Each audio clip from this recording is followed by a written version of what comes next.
கவனிப்போம். கர்த்தருடைய கிருபையினால மனம் புதிதாகுதல் அல்லது ஆத்தும ரட்சிப்பை குறித்து நாம் தொடர்ந்தேர்ச்சியாக நாம் கேட்டு வருகிறோம். ஆத்தும ரட்சிப்பு அல்லது மனம் திரும்புதல் அடிப்படை வசனமாக ரோமர் 12:2 ஆதலால் நீங்கள் இந்த பிரபஞ்சத்துக்கு ஒத்த வேஷம் தெரியாமல் தேவனுடைய நன்மையும் பிரியமும் பரிபூர்ண சித்தமும் இன்னதென்று பகுத்தறியத்தக்கதாக உங்கள் மனம் புதிதாகிறதுனாலே நீங்கள் மறுரூபமாகுங்கள் என்று கர்த்தர் சொல்லியிருக்கிறார். அப்ப மறுரூபமாகிற வேலை எதுல என்று நம்ம பார்க்கும் பொழுது ஆவியிலா, ஆத்மாவிலா, சரீரத்திலா. மனிதன் 3 பகுதியுடைய மனிதனாக அவன் படைக்கப்பட்டிருக்கிறான். உண்மையான நாம் யார் என்று நாம் அறிந்து கொள்ளும் பொழுது நாம் உண்மையாகவே நாம் ஒரு ஆவி மனிதர்களாக இருக்கிறோம். எல்லாம் சொல்லுங்க, நான் ஒரு ஆவி. சொல்லுங்க, எனக்கு ஒரு சரீரம் கொடுக்கப்பட்டிருக்கிறது அல்லது ஒரு சரீரத்திலே நான் வாழ்கிறேன். நான் சிந்தித்து செயல்படுவதற்கு எனக்கு ஒரு ஆத்மா கொடுக்கப்பட்டிருக்கிறது. உண்மையான நாம் நம்மை விளங்கிக் கொள்ள வேண்டும். நம்ம யாருன்னு தெரியாமல் உட்கார்ந்துட்டு கூடாது. இந்த சரீரம் நாம் அல்ல, இந்த சரீரம் நாம் அல்ல. இந்த சரீரத்தை நினைச்சிட்டு உட்கார்ந்துட்டு இருக்கிறதல்ல. இந்த சரீரம் நாம் அல்ல. இந்த சரீரம் அழிந்து போய்விடும். இதுல இருந்து உள்ள இருக்கிற அந்த அழியாத பகுதி, மனிதனுடைய அழியாத பகுதி, அழியும் பகுதி, அழியாத பகுதி, இதை வேதாகமத்திலே பல இடங்களில் ஆத்மா என்று அழைக்கிறாங்க. இன்னும் ஸ்பெசிபிக்கா ஆவி, ஆத்மா, சரீரம் பிரிக்கும் பொழுது அந்த ஆத்மாவிலே என்ன இருக்கிறதுன்னு சொல்ல போனா அதுல ஒரு 3 பகுதியாக வேத பண்டிதர்கள் பிரிச்சிருக்கிறாங்க. ஒன்று இன்டலெக்ட் என்று சொல்லக்கூடிய அறிவு, வில் என்று சொல்லக்கூடிய விருப்பம் அல்லது சித்தம், மூன்றாவது இமோஷன் என்று சொல்லக்கூடிய உணர்ச்சிகள் அடங்கிய பகுதி, கோபம், தாபம், ஆசை, இதெல்லாம் அடங்கியிருக்கிற பகுதிக்கு பேரு ஆத்மா. அப்ப நம்ம இயேசு கிறிஸ்துவை சொந்த தெய்வமாக ஏற்றுக்கொண்டு இதயத்தில் விசுவாசித்து வாயில அறிக்கை செய்யும் போது நம்மளுடைய ஆவியில நம்ம 100% புதிதாக இருக்கிறோம். ஆகவே ஆவியில நாம் மறுரூபம் அடைகிறதோ, புதிதாகுதோ, மாற்றம் கொண்டு வருவதோ அது நீங்களும் நானும் செய்ய வேண்டிய ஒரு காரியம் அல்ல. அது ஆண்டவர் ஏற்கனவே ரட்சிப்புல அதை அற்புதமாய் செய்து முடித்து விட்டார். சரீரத்தை குறித்து நம்ம கவலை இல்லை. ஆண்டவருடைய வருகையில இந்த சரீரத்தை குறித்து வாசிக்கும் பொழுது எப்படி சொல்லலாம்னு சொன்னா, இந்த மாம்சமும் இரத்தமும் தேவனுடைய ராஜ்யத்தை சுதந்திரிக்க மாட்டாது. மாம்சமும் இரத்தமும் தேவனுடைய ராஜ்யத்தை சுதந்திரிக்க மாட்டாது. இந்த அப்படின்னா இந்த உடம்பு பரலோக ராஜ்யத்துக்கு போகாது. அதை பத்தி ஒரு முக்கியமான விஷயமே கிடையாது ஆண்டவர். இது ஒரு வீடு போல, ஒரு செல்போனுடைய செல் போல, ஒரு கவர், ஒரு பேனல் மாதிரி. அது இந்த பேனல் இந்த பூமியில இருக்கிற வரைக்கும் ரொம்ப முக்கியம். அதை சுகத்தை பெற்றுக்கொள்ளலாம், ஆரோக்கியத்தை பெற்றுக்கொள்ளலாம், தீர்காயுசோடு வாழலாம். இதெல்லாம் தேவன் அனுமதிச்சிருக்கிறார். ஆனா இது பரலோகத்துக்கு போவதற்கு தேவன் அனுமதி கொடுக்கல. அப்ப வேறு ஒரு ரூபத்துல தான் நம்ம பரலோகத்துக்கு போகிறோம்.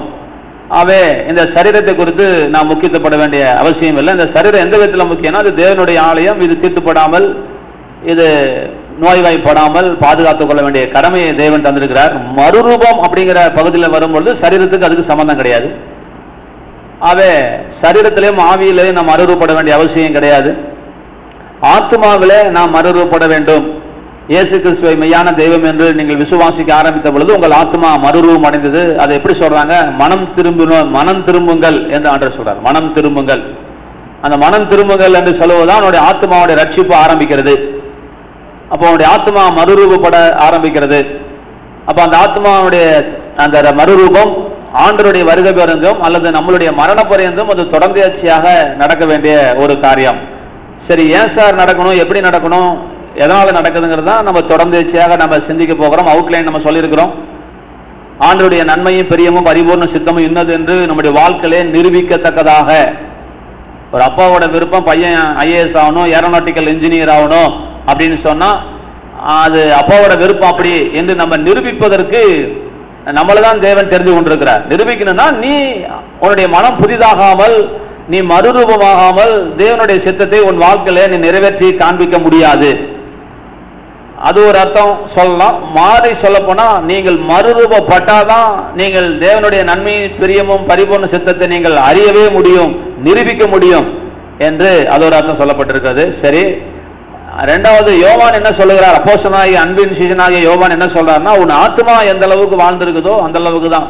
அதாவது உங்க ஸ்டாண்டர்ட் ஆஃப் லைஃப் எங்க இருக்குன்னா, உங்க ஸ்டாண்டர்ட் ஆஃப் திங்கிங் அதை பொறுத்து தான் உங்களுடைய எண்ணங்கள் தரம் எவ்வளவோ அந்த அளவுக்கு தான் உங்களுடைய வாழ்க்கையின் தரம் அமைந்திருக்கும். வெள்ளத்தனைய நீர்மட்டம்னு சொல்லி இன்னைக்கு கூட எங்கேயோ ஸ்கூல்ல படித்தேன். மிச்சம் என்ன? வெள்ளத்தனைய நீர்மட்டம் மாந்தருக்கு உள்ளத்தனைய உயர்வா அப்படிங்கிறாங்க.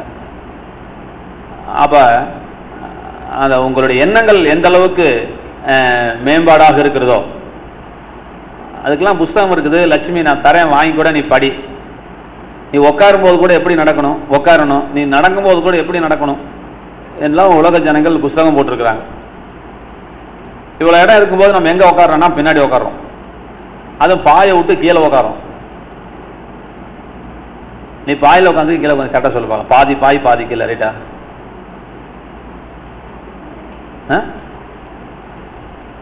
கேட்டுக்கோ. நான் நீ கீழே உட்கார்ந்து இருக்கிறனாலையோ நான் சொல்லலை. இது உன் வாழ்க்கையில நான் உருப்பட மாட்டேன் அப்படிங்கிறதுக்கு நீ கொடுக்கிற ஒரு சான்று. நான் சொல்றேன், தெரிஞ்சு வச்சுக்கோங்க. தவறா இருந்தா விட்டுருங்க. உன் பிள்ளையாவது ஒழுங்கா வள. ஆனா இன்னொரு விஷயம், உனக்கு இல்லாதது உன் பிள்ளைக்கு வராது. அதையும் தெரிஞ்சு வச்சுக்கோங்க. எனக்கு கூட தான் வெள்ளையா பிறந்துக்கூட ஆசை. வெள்ளையனை பார்க்கும்போது நான் பிறக்க முடியல. எங்க அக்காலாம் வெள்ளையா இருக்குது, எங்க அம்மா வெள்ளையா இருக்குது. எனக்கு வேதனையா தான் இருக்குது. ஏன்னா எங்க அப்பா கருப்பா போயிட்டானே. சார் ஒரு காரியம் சொல்றேன் கேளுங்க. நான் விளையாட்டுக்கு எதுவுமே விளையாட்டுக்கு பேசல. நான் பேசுறது எல்லாமே இன்டர்நெட்ல ஏத்திட்டு இருக்கிறேன். ஒரு பழமொழி சொல்றேன் கேளுங்க. You can't give what you don't have. உன்னிடத்தில் என்ன இல்லையோ அதை நீ பிறருக்கு கொடுக்க முடியாது. சரியா தப்பான்னு பாருங்க, சொல்லுங்க. என்னிடத்தில் எது இல்லையோ, என்னிடத்தில் இல்லாததை நான் கொடுக்க முடியாது. இது சரியா தப்பா தாமஸ்? இப்போ பாக்கெட்ல 500 நோட்டு இல்ல, 500 நோட்டு கொடுத்தா எங்க இருந்து கொடுப்ப? உங்ககிட்ட இல்லாததை நீ கொடுக்க முடியாது. உனக்கு கார் மெக்கானிசம் தெரியாது, எனக்கு மெக்கானிசம் கத்துக்கொண்டு எங்க கத்து கொடுப்ப? இங்க இல்ல, உங்ககிட்ட இல்ல, எங்கிட்ட கொடுக்கவே முடியாது. இதை நான் எதுக்கு சொன்னேன் அப்படின்னா, உனக்கே பாதி பாயிலையும் பாதி தரையில உட்கார்ற புத்தி உனக்கு இருக்கும்போது உன் பிள்ளைக்கு எங்கிருந்து போகும்? அதுக்காக தான் இவ்வளவு எடுக்கிறேன்.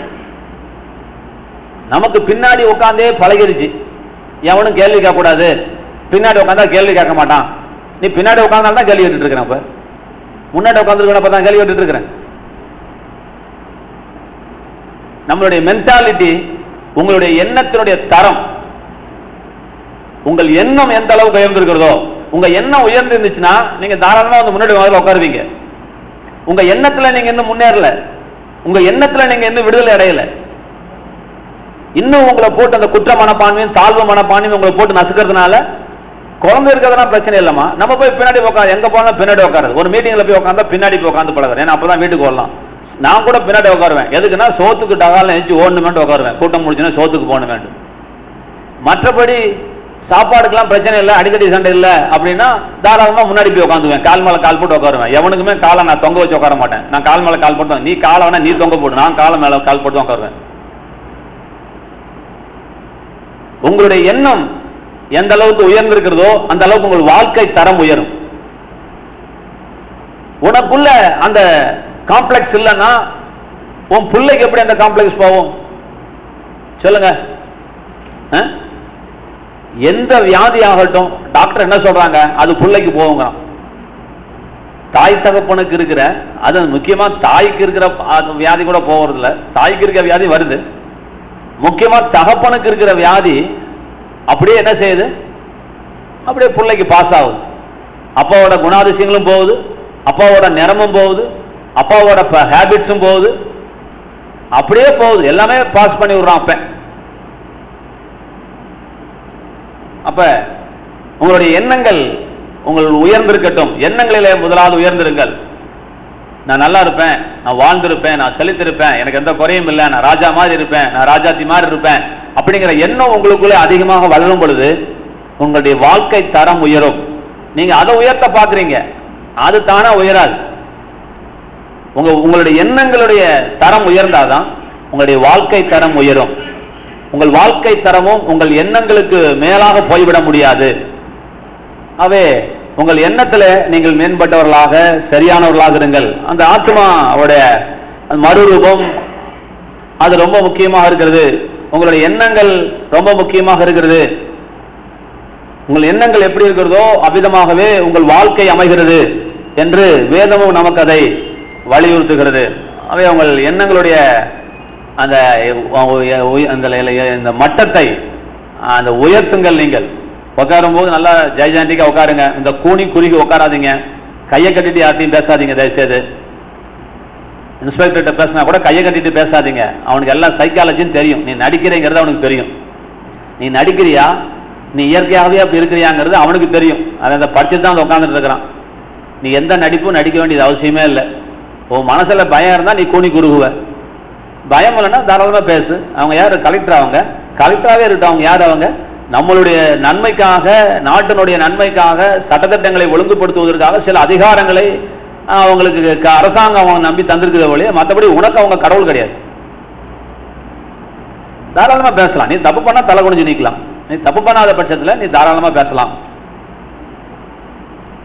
அவை உங்களுடைய எண்ணங்கள், உங்களுடைய நடைகள், உங்களுடைய ஆடைகள், நீங்க நடக்கும்போது கூட கூனி குறுகி எல்லாம் தோத்து போன மாதிரி நடக்கக்கூடாது.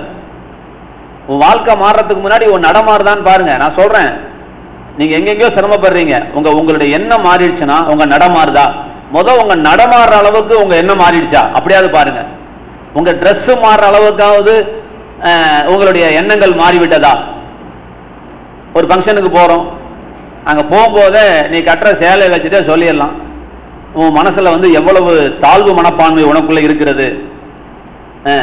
வந்தானுக்கு வந்தா போனானுக்கு போனானா உன் வாழ்க்கையில உனக்கே பிடிப்பில்லைன்னு அர்த்தம். நீயே பிடிப்பற்றவளாக நீ வாழ்ந்து கொண்டிருக்கிறாய். அப்படின்னா உன் வாழ்க்கையினுடைய தரம் எவ்வாறு? அவ்வளவுதான். உன்னுடைய தரமே இவ்வளவுதான் இருக்குது.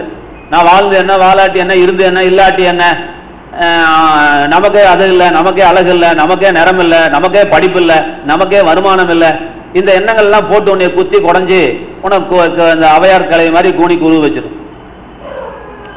அவை உங்கள் வாழ்க்கையினுடைய தரத்தை நீங்கள் உயர்த்துவதற்கு உங்கள் எண்ணங்களுடைய தரத்தை நீங்கள் உயர்த்துங்கள்.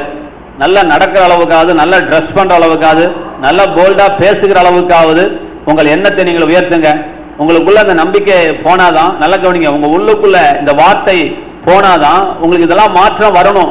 இந்த மாற்றத்தை நீங்க எதிர்பார்க்கணும். இல்லைன்னா தோத்துட்டு இருப்பீங்கன்னு அர்த்தம். நீங்க வெளியே எதிர்பார்க்குறீங்க மாற்றத்தை, நீங்க வெளியே எதிர்பார்க்குறீங்க. பாருங்க, அவர் எங்க உட்காந்து பார்த்தீங்களா? பாதி பாயிலையும் பாதி கிளியும் உட்கார்றாரு. ஏன்னா அது அவருடைய மென்டாலிட்டி. அது பக்கத்தில் இருக்கிறவங்க என்ன செய்யணும் அப்படின்னா அதையும் பார்த்துக்கிட்டு இருக்கணும். அதுல ஒரு சந்தோஷம். நம்ம நகர்ந்து கொடுப்போம்னா நகர்ந்தா தங்கம் தேஞ்சிரும். இவர் போட்டிருக்க பேண்ட்ல இருக்க தங்கம் தேஞ்சிரும் நமக்கு.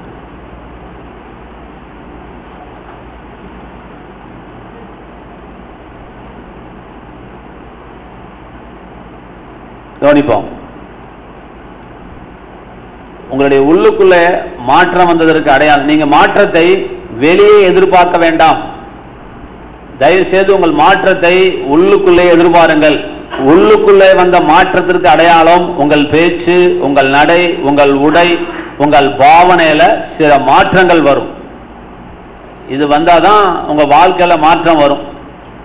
இதை விட்டுட்டு வேற ஏதாவது புதுசா பிரசங்கம் கேட்கலான்னு உட்காந்துட்டு இருக்கிறீங்க. உங்களுக்கு நாங்க வேற என்ன பிரசங்கத்தை கத்து தருதுங்கிறது எனக்கு தெரியல. இதுதான் உங்களுக்கு பிரசங்கமே.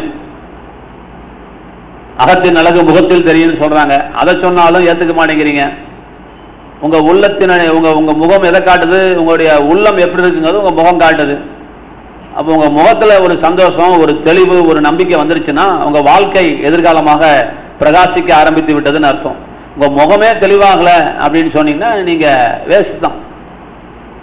நீங்க எதுக்கோ ஜெபம் பண்றீங்க. முதல் சின்ன விஷயத்துல, ஒரு சின்ன விஷயத்துல ஒரு பெரிய ஒரு விதை நட்டு வைக்கிறீங்க, அது ஒரு மரமா மாறணும். ஓகே, பிசாசு என்ன சொல்றான்? நிச்சயமா வருங்க, வேணா பாருங்களேன், அடுத்த வருஷம் வளர்ந்து கனி தருதா இல்லையா பாருங்க. நம்மளும் ஏமாந்துட்டு தான் இருக்கிறோம். இதுதான் நான் போன வாரம் பிரசங்கம் பண்ணேன். நம்மளும் ஏமாந்துட்டு இருக்கிறோம். நிச்சயமா கத்தர் செய்வாரு, நிச்சயமா கத்தர் செய்வாரு. சரிங்க, கத்தர் செய்வாருங்க, ரைட்டுங்க. நாளைக்கு அடுத்த வருஷம் மரம் வரும்போது இன்னைக்கு ஒரு 4 இலை விட வேணாமா? 4 இலை விட வேணாமா? 4 இலைய தானமே. உன் வாழ்க்கையில ஒரு மாபெரும் மாற்றத்தை எதிர்பார்த்து கொண்டிருக்கிறாய். சின்ன 2 இலை, சின்ன மாற்றங்கள் உன் வாழ்க்கையில வந்துச்சா? அது வரலன்னா நீ எங்கேயோ தோத்துக்கிட்டு இருக்கிறீங்கன்னு அர்த்தம். நம்ம எங்கேயோ ஏமாந்துட்டு இருக்கிறோம். அதான் கடந்த வாரத்துல நான் சொன்னேன், நம்ம நல்லா இருக்கிறங்கிறது தேவனுடைய விருப்பம். அது நடக்கலன்னு சொல்ற பட்சத்துல உங்கள் ஜெபத்தை நீங்கள் ஏன் தீவிரப்படுத்த கூடாது? ஏதோ ஒண்ணு பத்தல, பரிசுத்தமோ, விசுவாசமோ, கிரியையோ, அறிக்கையோ, ஏதோ ஒண்ணு பத்தல, அதனால ஒரு காரியம் நடக்கல. ஏன் அப்படியே இருக்கிறீங்க? ஏன் நம்ம அப்படியே இருக்கணும்? ஜபத்தை தீவிரப்படுத்தி, அது என்ன சரியில்லையோ அதை சரி பண்ற இடம் தான் ஜபம். உட்காந்து ஜபத்துல உட்காருங்க, என்ன சரியில்லைன்னு கண்டுபிடிங்க முதலாவது, அதை விடாதீங்க. 10ல ஒரு ஜப குறிப்பா ஜபம் பண்ணிட்டு போகாம அதுல ஒன்ன மாத்திரம் எடுத்து வச்சு ஸ்பெசிபிக்கா இந்த காரியம் நடக்கணும், இந்த காரியம் நடக்கணும், இந்த காரியம் நடக்கணும் அப்படின்னு சொல்லி ஜபம் பண்ணுங்க.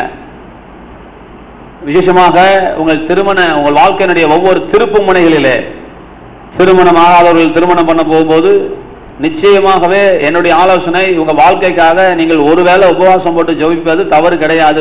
இப்பயே சொல்றேன், உபவாசம் என்பது 1% கூட உங்களுடைய ஜபத்துக்கு பலனை கூட்டி தராது. 1 மார்க் கூட கர்த்தர் சேர்த்து போட மாட்டார். நீங்க ஃபாஸ்டிங் போட்டதுனால நீங்க கேட்கக்கூடிய ஜபத்துக்கு 1 மார்க் கூட கர்த்தர் கூட்டி போட மாட்டார். அப்ப உபவாசம் எதற்கு என்றால், நீ ஜெபிப்பதற்காக உபவாசம், நீ ஜெபிக்கிறதுக்காக உபவாசம் இல்லைங்க. என்னால உபவாசம் போட முடியாமலே மணிக்கணக்காக ஜெபம் பண்ண முடியும்னா கர்த்தருக்கு ஸ்தோத்திரம். அப்படி ஒரு அந்த மாதிரி அனுபவத்துக்கு வரவன் தான் அந்த உபவாசத்தை கீழே வைக்கணும். என்னால எப்பயுமே ஜெபம் பண்ண முடியும், எவ்வளவு நேரம் வேணா ஒரு காரியத்துக்காக ஜெபம் பண்ண முடியுங்கிறவங்க நீங்க உபவாசத்தை கை வைக்க வேண்டிய அவசியமே இல்லை. நீங்கள் உபவாசத்தை நம்பவே கூடாது, உபவாசத்தின் பக்கம் போகவே கூடாது. உபவாசம் உங்களை வாழ வைக்காது. இயேசுநாதருடைய மரணம் தான் உங்களுக்கு ஜெபத்துக்கு பதில் தரப்போகிறது. உங்கள் விசுவாசம் தான் உங்கள் ஜெபத்துக்கு பதிலை கொண்டு வர போகிறது.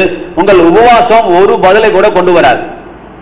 உபவாசம் உங்களை ஜெபிப்பதற்கு உங்களுக்கு அந்த ஜெப ஆவியை கொடுத்து வயிறு காய காய சோத்திரம் சோத்திரம் சோத்திரம் சோத்திரம்னு சொல்றதுக்கு அந்த உபவாசம் பயன்படுகிறதே போல, மற்றபடி உபவாசம் வேற எதற்கு பயன்பட போவதில்லை.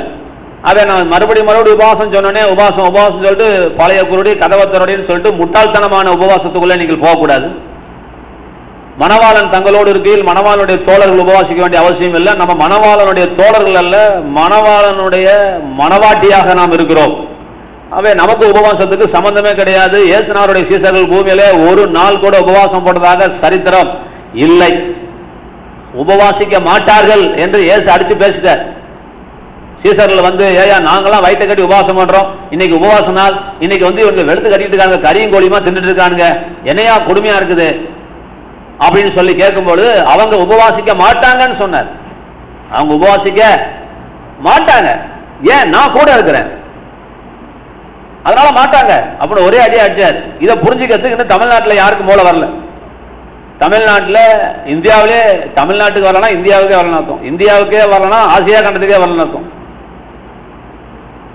இல்ல விஷயம் அப்படிதான் இருக்குது. உபவாசத்தை இன்னும் ரொம்ப பயங்கரமா நினைச்சு உபவாசத்தை உயர்த்தி கொண்டிருக்கிறார்கள். விசுவாசத்தை உயர்த்த மறந்து விட்டார்கள், உபவாசத்தை உயர்த்தி கொண்டிருக்கிறார்கள். அது உபவாசத்தை நான் உயர்த்தல, ஆனா உங்க வாழ்க்கையினுடைய சில திருப்பு முனைகளிலே நீங்கள் தீவிரப்பட்டு ஜெபிக்க வேண்டியது கடமையாக இருக்கிறது. பிசாசு எந்த ரூபத்திலையும் கிரியை செய்துவிடக் கூடாது. நீங்க நல்ல தாராளமா ஜெபம் பண்ணி உங்க வாழ்க்கையினுடைய திருப்பு முனைகளில் ஒரு நல்ல முடிவு எடுக்கும் பொழுது, முடிவு எடுக்கிற வரைக்கும் நீங்க ஜெபத்தில் இருந்தா தப்பே கிடையாது. இந்த 10ல் 1 ஜெபம் பண்றதெல்லாம் வேஸ்ட். ஆட்டுக்கு ஸ்தோத்திரம், மாட்டுக்கு ஸ்தோத்திரம், கழுதைக்கு ஸ்தோத்திரம், சைக்கிளுக்கு ஸ்தோத்திரம், டிவி சுட்டிக்கு ஸ்தோத்திரம் சொல்ற ஜெபம் எல்லாம் பத்தாது. பர்டிகுலரா ஒரு ஜெப குறிப்பு எடுத்து வச்சு, கர்த்தாவே என் திருமண காரியம், இப்ப இதை எரியோக்கோட்டையை சுத்தி எரியோக்கோட்டையை வீழ்த்தினது போல அந்த ஒரு ஜெப குறிப்பை சுத்தி சுத்தி சுத்தி சுத்தி சுத்தி சுத்தி நீங்க ஜெபம் பண்ண பழக வேண்டும். அது நடக்கிற வரைக்கும் வரக்கூடாது. அது வியாதியா இருந்தாலும் பரவாயில்ல, நான் திரும்பி சொல்றேன், அந்த வியாதியிலிருந்து விடுதலை பெற வரைக்கும் நீங்க 15 காரியத்துக்கு ஜெபம் பண்ணாது. முதல் உனக்கு விடுதலை வேணும். உனக்கு விடுதலை இல்லாம நீ எதுக்கு ஊருக்கே ஜெபம் பண்ணிட்டு இருக்கிற, அதெல்லாம் 2வது காரியம். முதல் உனக்கு என்ன காரியத்தில் விடுதலை இல்லையோ அந்த காரியத்தில் விடுதலை கிடைச்சே ஆகணும் என்று சொல்லி நீங்க அதுக்காக தீவிரமாய் உங்கள் ஜெபத்தை தீவிரப்படுத்துங்க. நிச்சயமாகவே தேவன் சில பதில்களை நமக்கு தருவார். இத்தனை நாட்கள் கிடைக்காத பலனை கர்த்தர் இந்த வருகிற நாட்களில் உங்களுக்கு தரப்போகிறார். நீங்கள் தீவிரித்து ஜெபிப்பது உண்மையானால் நீங்க போக்கஸ் பண்ணுங்க. நீங்க போக்கஸ் பண்ணி எழுதி வச்சு இந்த காரியத்துக்காக நான் ஜெபம் பண்ண போறேன். அந்த காலத்துல தவம் இருக்கிறது போல இந்த காரியம் அடையிற வரைக்கும் நான் விட போறது இல்லை, இந்த காரியத்தை நான் ரீச் பண்றேன். இப்ப இந்த ஒரு காரியத்தை கையில் எடுக்கிறேன், இந்த காரியத்தை நான் அடையிற வரைக்கும் நான் விடுறது கிடையாது. இப்ப எனக்கு இப்போ சின்ன பிரச்சனை இருக்குன்னா அந்த பிரச்சனை போகணும், அதை நான் விடுறது இல்லை ஆண்டவரே. இப்ப நான் தீவிரப்படுறேன், டெய்லி இதுக்காக ஜெபம் பண்றேன். இப்ப என்ன நடக்குது அப்படின்னா, இந்த தரித்திரம் போறதுக்கு என்ன செய்யணும்னு யோசிப்பேன். பாருங்க, சும்மா ஜெபம் பண்ணிட்டு யோசிக்க மாட்டோம், சோத்திரம்னா யோசிக்க மாட்டோம். இப்ப இதுக்காக 3 நாள் 4 நாள் பாசிங் போட்டோன்னே இதை தோர்த்துறதுக்கு என்னதான் வழி இருக்குது? என்ன செஞ்சா போவோம் அப்படின்னு கேட்க ஆரம்பிப்போம். வழியும் நமக்கு காரியங்களும் கைகூடி வர ஆரம்பிக்கும். எப்படியாவது அந்த பிரச்சனைக்கு ஒரு ஃபுல் ஸ்டாப் வைக்கணும். விடவே கூடாது. வளவள இழுத்துட்டு போகாதீங்க. பிரச்சனையை நீங்க இழுத்துட்டு போகாதீங்க. நான் சொல்லி தரேன். சில முக்கியமான பிரச்சனைகளை ஆணி அடிச்சு நிப்பாட்டி ஒரு ஃபுல் ஸ்டாப் வச்சு நிப்பாட்ட பழகிக்கோங்க. அது அதற்கு நமக்கு ஜபம் அந்த நமக்கு பயன்படுகிறது. இன்னைக்கு ஒரு சில காரியங்களை உங்கள் மத்தியிலே நான் வைக்கிறேன். என்ன அப்படின்னா, ஒரு வசனம் சொல்றேன், நீங்க வாசிக்க வேணாம். மனுஷனை ஏதேன் தோட்டத்துக்குள் தேவன் அழைத்து கொண்டு வந்து அந்த தோட்டத்தை பண்படுத்தவும் காக்கவும் வைத்தார். சொல்லுங்க, தோட்டத்தை பண்படுத்தவும் காக்கவும் வைத்தார். இப்ப காக்கிறத விட்டுறேன், இப்ப பண்படுத்துறத நான் வைக்கிறேன். இப்ப தோட்டத்தை பண்படுத்த வேண்டும் என்று ஒரு வேலையை தேவன் தந்தார். இப்ப ஏன் பண்படுத்தணும் அப்படிங்கிறது ஒரு கேள்வி. பண்படுத்தாவிட்டால் என்ன? சொல்லுங்க சார், கலையரசன் சார் சொல்லுங்க. முள்ளு வந்துருமா? பாத்துருக்கீங்களா? அப்படி வந்திருக்கா? எங்க வந்திருக்கு? வந்துருமா? இல்ல, எனக்காக சொல்லக்கூடாது. நீங்க ஒரு ஒரு ஒரு ஒரு உங்க நெல் இருக்கு, உங்க நிலம் இருக்குது, ஒரு 10 சென்ட் நிலம் இருக்குது, அந்த அந்த பக்கமே போகல அப்படின்னா இல்லையா, அங்க காஞ்சோரி முள்ளோ ஏதாவது முளைப்பதற்கு வாய்ப்புகள் அங்க இருக்கிறது. ஏதோ ஒன்று அது பிசாசு என்ன கொண்டு வந்து போடுறானோ அது அப்படியே முளைக்குது, முள்ளு முளைக்குது நமக்கு. இப்ப தேவன் ஏன் பண்படுத்த சொன்னார் அப்படின்னு சொன்னா, நீ பண்படுத்தாமல் இருப்பாயானால் அங்கே முள்ளு குறுக்கு போன்றவைகள் முளைக்க ஆரம்பித்து விடும். இப்ப நான் இது ஏற்கனவே சொன்னது நினைச்சிட்டு இருக்காதீங்க. இப்ப நான் ஒரு சின்ன ஒரு பாயிண்ட்டுக்காக போறேன், தவறா நினைக்க கூடாது. நான் என்னுடைய சந்தேகத்தை தேவன் தீர்த்து வச்சுறத உங்ககிட்ட சொல்றேன், நீங்க அதை நீங்களும் கிளியர் பண்ணிக்கோங்க. திருச்சியில நம்ம சபைக்கு வரக்கூடிய ஒரு பொண்ணு கல்யாணம் வரைக்கும் கரெக்டா இருந்துச்சு. கல்யாணத்துக்கு அப்புறம் ஒரு நாள் கூட வரல. அவங்க வீட்டுக்காரர் விடலன்னு கூட சொல்லல. அப்பப்ப லீவுக்கு வந்துட்டு தான் போயிட்டு இருக்கு. இங்கதான் லோக்கல்ல தான் வீடு இருக்குது. ஆனா இது வரைக்கும் 1.5 வருஷம் ஆச்சு சபைக்கு வரல. போன வாரம் 10 நாளைக்கு முன்னாடி டெலிவரிக்கு ஹாஸ்பிட்டல் போயிருக்குது. அடுத்த நாள் குழந்தை பிறந்தது டேட்டு கொடுத்துருக்காங்க. முத நாள் வந்து அந்த குழந்தை செத்து பிறந்திருக்கு. எல்லாம் கவனிக்கணும். இப்ப நான் யோசிச்சேன், கர்த்தாவே உங்களுடைய கோபமா சபைக்கு வராதனால அந்த குழந்தை செத்து போச்சா? அப்படித்தானே யோசிக்க தோணுது. அப்படி நீங்க யோசிக்க கூடாது. அந்த பாயிண்ட் தான் இப்ப எவ்வளவு பெரிய பிரசங்கத்தை இந்த ஒரு பாயிண்ட் எடுத்தேன் நான். தேவன் அடிச்சிட்டாரு, தேவன் உதைச்சிட்டாரு, தேவன் புடுங்கிட்டாரு அப்படிங்கிற வார்த்தையை உங்க வாயிலிருந்து தயவு செய்து ஒரு காலம் நீங்க அந்த வார்த்தையை பயன்படுத்தவே கூடாது. அந்த வார்த்தையை பயன்படுத்தாதீங்க. நல்லா வச்சுக்கோங்க. நீங்களும் போய் சபைக்கு வரனால தான் அப்படி வந்துச்சுன்னு தயவு செய்து சொல்லாதீங்க. அது உண்மைதான். ஆனால் அதை இறைவன் செய்யல. எப்படின்னா, நீ தோட்டத்தை பண்படுத்த தவறினபடியால், நீ வெற்றியை விதைக்க தவறினபடியால் அவன் தோல்வியை விதைச்சிருக்கிறான். நீ ஆரோக்கியத்தை சிந்திக்க தவறினபடியால் அவன் வியாதியை உங்ககிட்ட கொடுத்துட்டு இருக்கிறான். அப்ப நீ தோட்டத்தை பண்படுத்தாமல் இருப்பதற்கு பிசாசு என்ன செஞ்சான் அப்படின்னா, உன்னை சபைக்கு வர விடாமல் முதலாவது செய்தான். வார்த்தையை கேட்டுக்கிட்டு இருந்தா தானே, எங்க நான் அடிக்கடி சொல்லியிருக்கிறேன், 4 பேர் நடந்துகிட்டே இருந்தாங்க, முள்ளு முளைக்குமாங்க? முளைக்க போறது கிடையாது. அப்ப வசனத்தை நீ கேட்டுக்கொண்டே இருக்கும்போது அங்கே முள்ளு முளைப்பதற்கு வாய்ப்பு இல்லை. ஏதோ ஒன்ன கேட்டுக்கிட்டு இருக்கிற ஆண்டோடைய பிள்ளைகளோட தொடர்பு வச்சுட்டு இருக்கிறேன்னு சொல்லும் பொழுது அந்த இடம் அப்படியே ஒண்ணுமே செய்யலாம் கூட நீ நடந்துகிட்டு இருக்கிற அந்த எண்ணங்கள் ஆண்டோட பத்தி காரியங்கள் போயிட்டு இருக்கு. நீ சுத்தமா நீ ஆண்டோடுக்கு உனக்கு சம்பந்தம் இல்லாத ஒரு பகுதிக்குள்ள நீ போகும்போது முள்ளு தானாய் விளையும், பிசாசுடைய சித்தம் தானாய் நடக்கும். நல்லா நான் வச்சுக்கொள்ளுங்க. தீமை தானாய் வரும், நன்மை தானாய் வராது, நெல் தானாய் வராது, கோதுமை தானாய் வராது. இது ஏன்னு கடவுள்கிட்ட தான் நீங்க போய் கேட்கணும். இதுதான் இறைவனுடைய சிஸ்டம். தீமை தானாய் வரும், வியாதி தானாய் வரும், நஷ்டம் தானாய் வரும். நீ ரொம்ப சிரமப்பட வேண்டிய அவசியமே இல்லை. நீ ஒன்னும் செய்யாம இருந்தா வரும். நீ பாவம்லாம் ஒண்ணும் பண்ண வேணாம். நீ ஒன்னும் செய்யாம இருந்தாவே இவையெல்லாம் உனக்கு வந்து சேரும். அப்ப என்ன குழந்தை ஏங்க செத்துச்சு அப்படின்னா, நீ இறைவனுடைய பாதுகாப்பை விட்டு எவ்வளவு தூரம் போக முடியுமோ போற. இறைவனுடைய பாதுகாப்பை விட்டு எப்படின்னா ஃபேனை விட்டு ரொம்ப தூரம் போற உடனே கொசு கடிக்காம என்ன செய்யும்? கொசு கடிக்கதான் செய்யும் நமக்கு. இப்ப நீ ஆண்டவரை விட்டு தூரம் போக போக போக போக போக பிசாசு அவன் என்ன செய்யணும்னு நினைக்கிறானோ அவன் அந்த காரியத்தை செய்யறான். அங்க இறைவன் இல்லை, நீ இறைவனுக்கு இடம் தரல. அப்ப பிசாசு என்ன செய்யறான்? சரி, இவனும் சும்மா வச்சிருக்கிறான் இருதயத்தை, இவன் வெற்றியை குறித்து தியானிக்கிறதும் கிடையாது, ஒன்னும் கிடையாது, நம்ம கொண்டு போய் இதை வலிச்சிட்டு வந்துடுவோம்னு சொல்லிட்டு அவன் தன்னுடைய வேலையை செய்யறான். 10 மாசம் சுமக்க வச்சு அடுத்த நாள் டெலிவரியா, இன்னைக்கு குழந்தை சாகு. அந்த மகாலட்சுமி ஒரு பொண்ணு, ஜெயலட்சுமி, ஜெயமணியோட ரிலேட்டிவ், லட்சுமிக்காக சொல்றேன், தெரியுமா? ஜெயமணியோட ரிலேட்டிவ் மகாலட்சுமி, உனக்கு தெரியுமா ஜெயந்தி? அந்த குழந்தை செத்து பிறந்தது. இன்னும் கூட ஒரு காரியம், இப்ப திருச்சியில ஒரு பொண்ணு அட்மிட் ஆயிருக்குது. அவங்களுக்காக தான் நான் சென்னையில கூட்டமே ஆரம்பிச்சேன். சென்னைக்கு போயிட்டாங்கன்னு. சென்னைக்கு போனது சென்னைக்கு கூட்டத்துக்கு வரவே இல்லை. நேற்று டேட்டு இந்த நிமிஷம் வரைக்கும் எனக்கு போன் வரல, குழந்தை வரல, குழந்தையும் பிறக்கல. குழந்தை 4 கிலோ இருக்குன்னு சொல்லிட்டு பார்த்துட்டு இருக்கிறாங்க. நேற்று என்னை தேடி என் பொண்டாட்டிக்கு ஜெபம் பண்ணுங்கன்ட்டு வண்டியில் உட்கார வச்சு சிஎஸ்ஐ மிஷன் ஹாஸ்பிட்டலில் கூட்டிட்டு போய் அங்கே ஒரு ஜெபம். ஆராதனைக்கு வரவே கிடையாது. நேற்று ஆராதனை, அதுக்கு வரமாட்டாங்களாம். ஆராதனைக்கு வரமாட்டாங்களாம். நான் அதையும் சொல்றேன், உன் மேல எனக்கு ஒரு வருத்தம் இருக்குப்பா. சென்னையில் உனக்காக தான் கூட்ட ஆரம்பிச்சிருக்கிறேன். நீ 1 வருஷமா நீ ஆராதனைக்கே வரல. நீ வரதா இருந்தா சொல்லுன்னு நான் சொல்றேன். அதுக்கும் பதில் சொல்லல. அதுக்கு சார் பதில் சொல்லல. ஆனா 500 ரூபா கொடுத்து நார்மல் டெலிவரி ஆகணும்னு நேற்று நான் போய் ஜாம் பண்ணுங்கிற. எனக்கு 1% கூட எனக்கு சந்தோஷம் இல்லை, சமாதானம் இல்லை, ஈடுபாடு இல்லை. நான் திட்டுறதா, எனக்கு என்ன சொல்லுனே தெரியல. நீங்களே என்னங்க செய்வீங்க அப்படின்னா? என் நிலவரம் புரியுதுங்களா கலையரசன்? கோபம் கோவிச்சுக்கிறதா? என்னமோ 500 ரூபா கொடுத்து கத்திர விலைக்கு வாங்குறது போல என் பிள்ளைக்கு ஒழுங்கா தசமமா கொடுத்துட்டு இருந்தவன் 1 வருஷம் ஆச்சு, சபைக்கே வரல. கேட்டா நான் டிவியில நான் ஆசீர்வாதம் சேனல்ல பார்த்துட்டு இருக்கிறேன், நான் ஆண்டவர் விட்டு எங்கேயும் போகல.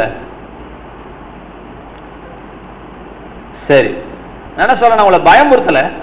இறைவன் அப்படியே பல்ல பிடிங்கிடுவாரு, உன் பிள்ளைய சாகடிச்சிருவாரு நான் சொல்லல. அவர் 1% கூட அவர் அப்படி விரும்புகிற தேவனே அல்ல. நீ ஸ்கூலுக்கு போகாட்டி ஒரு பிள்ளை எப்படி ஃபெயில் ஆகுதோ, ட்ரீட்மெண்ட் எடுக்காம இருந்தா எப்படி ஒரு பேஷண்ட் சாகுறானோ, அது போல நீ தேவனுடைய வார்த்தைக்கு இடம் தராது இருக்கிறபடியால் உனக்கு ஆபத்துகள், உனக்கு நாசங்கள், உனக்கு மோசங்களை யானை தலையிலே மண்ணள்ளி கொட்டிடுறது போல நீ உன் தலையில நீ மண்ணள்ளி கொட்டிட்டு இருக்கிற. அதான் விஷயம், வேற நல்ல. அவே இதெல்லாம் நீங்கள் விளங்கி வைத்துக் கொள்ளுங்கள். ஆண்டவர் விட்டு ரொம்ப தூரம் போயிட வேண்டாம். கத்தர் செஞ்சிருவாருன்னு சொல்லிட்டு கடைசியில் உனக்கு முள்ளும் குறுக்கும் தான் உன்னுடைய பிரதிபலனாக உனக்கு அமையும். சரி, இன்னைக்கு ஒரு சின்ன சப்ஜெக்ட் எடுத்துட்டு, ஆக்சுவலா இன்னைக்கு நான் பேசக்கூடிய செய்தியில நான் ஆண்டவர் ரொம்ப அழுதேன். ஆண்டவரே 20 நிமிஷம் கூட செய்தி இல்லையே, 20 நிமிஷம் கூட செய்தி இல்லையே, நான் என்ன செய்ய போறேன்னு தெரியலையே என்று நான் ரொம்ப வருத்தப்பட்டுட்டேன். நேற்றைய தினத்திலையும் வருத்தப்பட்டேன், இன்றைக்கு இல்லை, நேற்றைய தினத்துல வருத்தப்பட்டேன். ஆனா நடந்தது என்ன அப்படின்னா, அந்த செய்தியில ஆனா கூட எடுக்கவே இல்லை. அந்த செய்தியில ஆனா முதல் வசனத்தை கூட எடுக்கல. அதுக்கே 1 மணி நேரம் சரியா போச்சு. அதுதான் இன்னைக்கும் பிரசங்கம் பண்ணிட்டு இருக்கிறேன். சரி, ஒரு வசனத்தை வாசி இன்றைக்கு ஒரே ஒரு காரியத்தை தான் நம்ம தியானிக்க போகிறோம். சின்ன விஷயமா இருந்தாலும் தெரிந்த விஷயம் சொல்லிட்டு குப்பையில போட்டுறாதீங்க. முடிஞ்ச அளவுக்கு அதை கிரகித்துக் கொள்ளுங்கள். மார்க் 11:24, மார்க் 11:24 ஒருத்தர் வாசி கேட்போம்.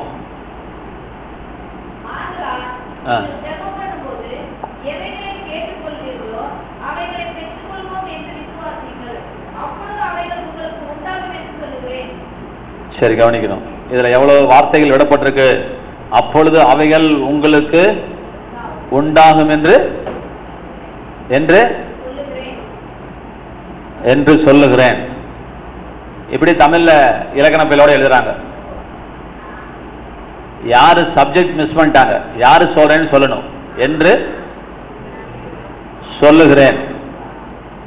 சரி, இது ஆங்கிலத்திலேயும் மூல வேதாகமத்திலேயும் எப்படி வருகிறது என்று நான் ஏற்கனவே சொல்லியிருந்தாலும் இப்ப மறுபடியும் உங்ககிட்ட ஒரு வார்த்தை சொல்றேன், அதை நீங்கள் சிந்தித்துக் கொள்ளுங்கள். எப்படின்னு சொன்னா, ஆங்கிலத்தில் ஒரு தடவை நான் வாசிக்கிறேன், ஆங்கிலம் தெரிந்தவங்க அதை கிரகித்துக் கொள்ளுங்கள். Therefore I say to you, தமிழ்ல சொன்னா ஆதலால் நான் உங்களுக்கு சொல்லுகிறேன். சரியா? நானுங்கிற பதம் தமிழ்ல விடப்பட்டிருக்குது. கேட்டா அண்டர்ஸ்டுட்ங்கிறீங்க. எது அண்டர்ஸ்டுட்ங்கிறது எனக்கு தெரியல. அதுதான் அழுத்தம் திருத்தமா சொல்ல, அதுல ஒரு அழுத்தம் இருக்குது. அந்த நானுங்கிறத பேசினா பேசலாம். தாத்தா சொல்றாரு, மாமா நான் சொல்றேன், கர்த்தர் சொல்றார், நான் சொல்றேன். இது வேதாகமத்தில் மிக முக்கியமான வார்த்தை. மத்தேயு 5, 6, 7 வாசிக்கும் போது அவர் என்ன சொல்றாரு? உன் சகோதரனை நேசித்து உனக்கு அடுத்தவனை பகைப்பாயாக என்று சொல்லப்பட்டிருக்கிறது. நான் உங்களுக்கு சொல்லுகிறேன். என்னங்க அங்க பைபிள்ல சொல்லிருக்கு. இப்ப நான் உங்களுக்கு ஒண்ணு சொல்றேன், நான் உங்களுக்கு சொல்லுகிறேன். அப்படிதான் அந்த அது ஃபுல்லாவே பேசுறார். அவன் சொல்றான், இப்ப நான் சொல்றேன் கேளுங்கிறார். நான் சொல்றேன். அப்ப இங்க வசனம் எப்படி ஆரம்பிக்கிறது என்று சொன்னால், therefore I say unto you, I say to you, நான் உனக்கு சொல்லுகிறேன், நான் உனக்கு சொல்லுகிறேன். Right. whatever things you desire. ஆங்கிலம் தெரிஞ்சவங்க யாரா இருந்தா கொஞ்சம் முயற்சி பண்ணுங்க, சொல்லுங்க. whatever things you desire அப்படின்னா தூக்கமா?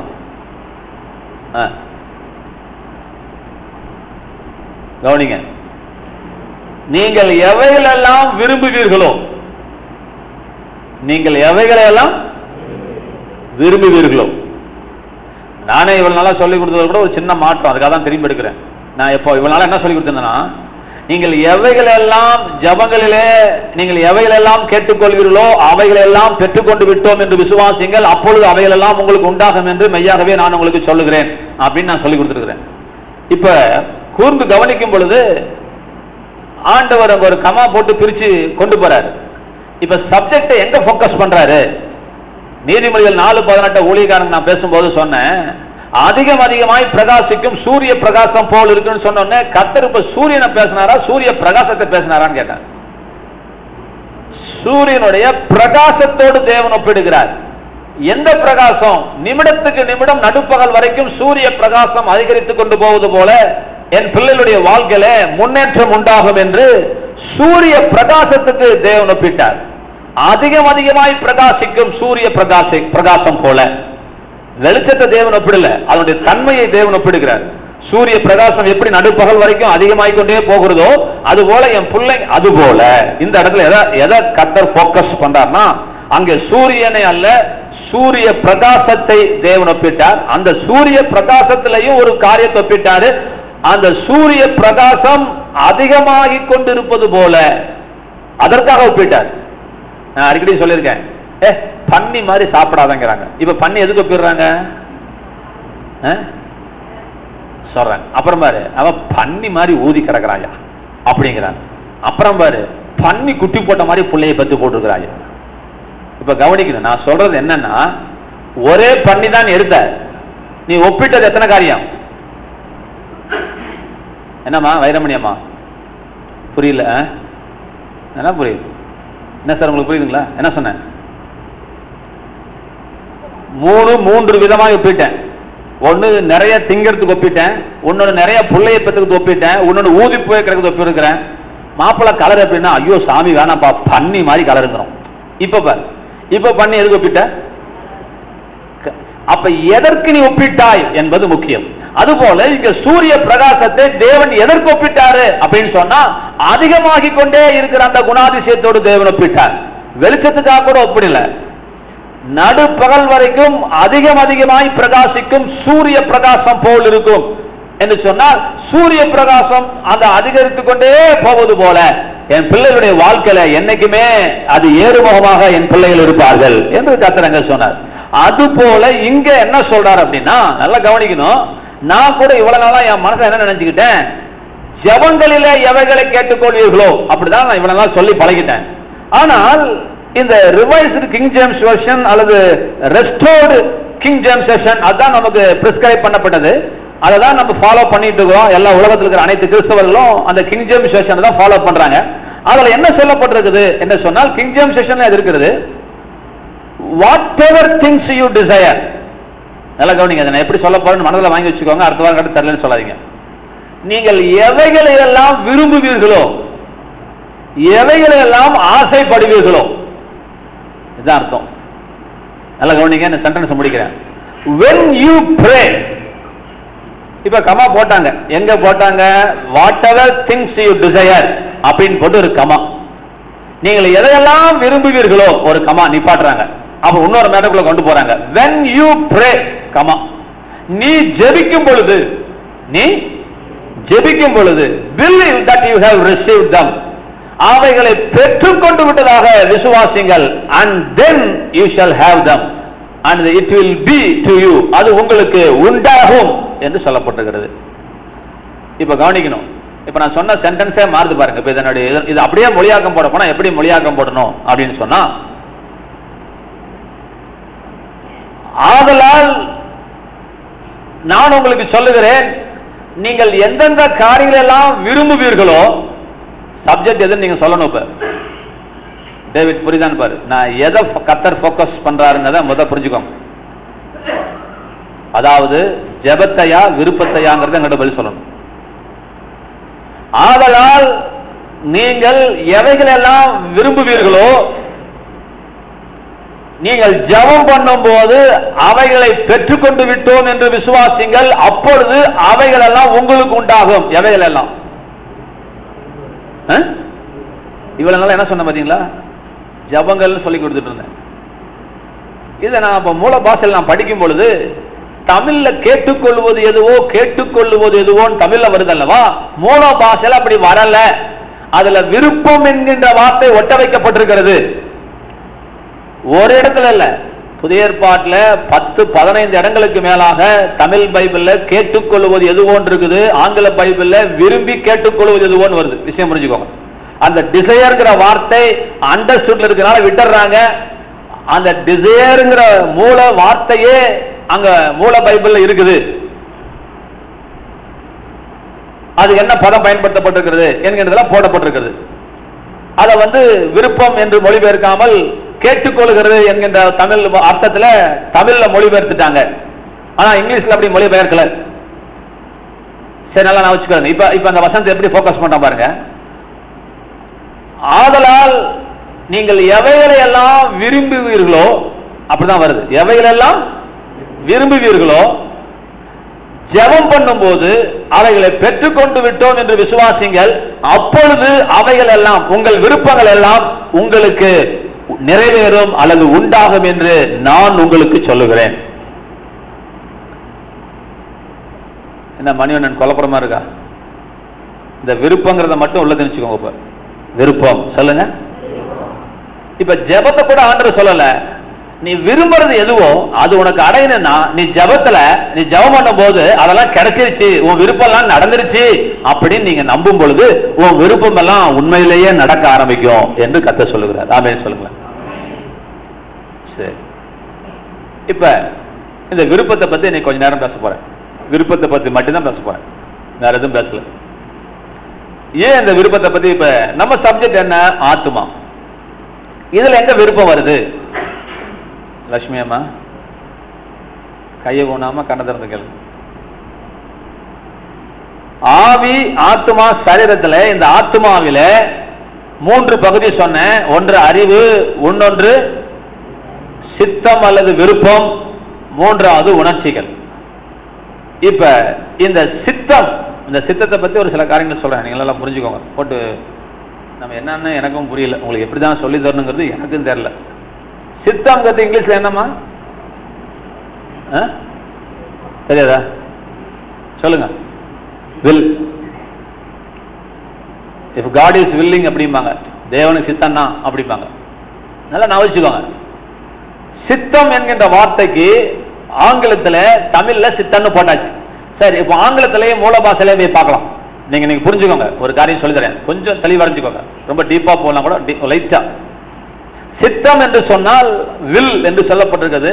வில் என்று சொன்னால் அதனுடைய டைரக்டான தமிழ் மீனிங் என்ன அல்லது ஆங்கில அர்த்தம் என்னன்னு சொல்ல போனா, என்ன சார் உங்களுக்கு வில்லிங் இருக்கா சார், பொண்ணுக்கு வில்லிங் இருக்கான்னு கேளுங்க, என்ன அர்த்தம் சொல்லுங்க பார்க்கலாம். விருப்பம். என்ன சார்? இப்ப ஆண்டவர் எனக்கு என்ன சொன்னாரு, சித்தன்னாவே என்ன பொறுத்தல உங்களை பொறுத்தல விட்டுறேன், என்ன எனக்கு என்ன நினைச்சா அது உங்களுக்கு நடக்க போறது, அதெல்லாம் கர்த்தர் என்னை அந்த பாதன் வழியா கூட்டிட்டு போறாரு. சித்தன்னாவே வாலிப பிள்ளைங்களுக்கு டவுசர் கலண்டுரும். ஏன்னா நம்ம லவ் பண்றது போய் சித்தமானு கேளுனாவே இவனுக்கு வகுத்துல புலி கிடைக்கும். அது கேட்காமலாவது இருக்கலாம்டாப்பா, ஐயோ போச்சுதான். ஏன்னா இவன் நினைக்கிறான் கேட்டான்னு என்ன சொல்லுவாரு, இல்லன்னு சொல்லிட்டா போச்சு. அதனால சித்தன்னு கேட்கணும்னாவே விஷமா இருக்குது. சித்தம் செய்ப்பான்னு சொன்னாவே அடிவத்து என்ன செய்யுது, ஐயோ அப்ப கொடைக்கானலுக்கு டூர் போக முடியாதே அப்படின்னு சொல்லிட்டு புலி கரைக்குது. இப்ப கவனிக்கணும், சித்தனாவே நான் பயந்துருக்கிறேன், நீங்க பயந்தீங்களோ இல்லையோ எனக்கு தெரியாது. சித்தனா தொலைஞ்சது. ஊழியத்துக்கு ஒப்பு கொடுக்கணும் போச்சு, ஊழியத்துக்கு எடுத்துட்டா போச்சுடா, ஐயோ சித்தம் செய், மனசுக்குள்ள சித்தம் செய்யணும் ஆசைதான், அவன் தலையில கை வச்சுட்டானே போச்சுடான்னு சொல்லிட்டு மனசுக்குள்ள ஒரு பயம், சித்தம். அப்ப ஆண்டவர் என்கிட்ட சொன்னாரு, ரொம்ப பயப்படாதப்பா, இப்படிதான் எல்லாரும் பயந்துட்டு இருக்கிறாங்க, நான் உங்களுக்கு சொல்ல நினைக்கோங்க, சித்தங்கிற வார்த்தையை போட்டு உங்களை பயன்படுத்திட்டாங்க, இனிமே நீங்க சித்தங்கிற வார்த்தையை பயன்படுத்தாதீங்க, அதனுடைய உண்மையான அர்த்தத்தை பயன்படுத்துங்க, 100% பயம் போகும். சரிங்களா? சித்தங்கிற வார்த்தையை எடுத்துட்டு நீங்க என்ன வார்த்தையை போட போறீங்க, விருப்பம். இப்ப ஆண்டவருடைய விருப்பம் என்ன, இவ்வளவுதான் விஷயம். ஒரு காரியத்துல இறைவனுடைய விருப்பம் என்ன, இதைத்தான் தேவன் சொல்றாரு.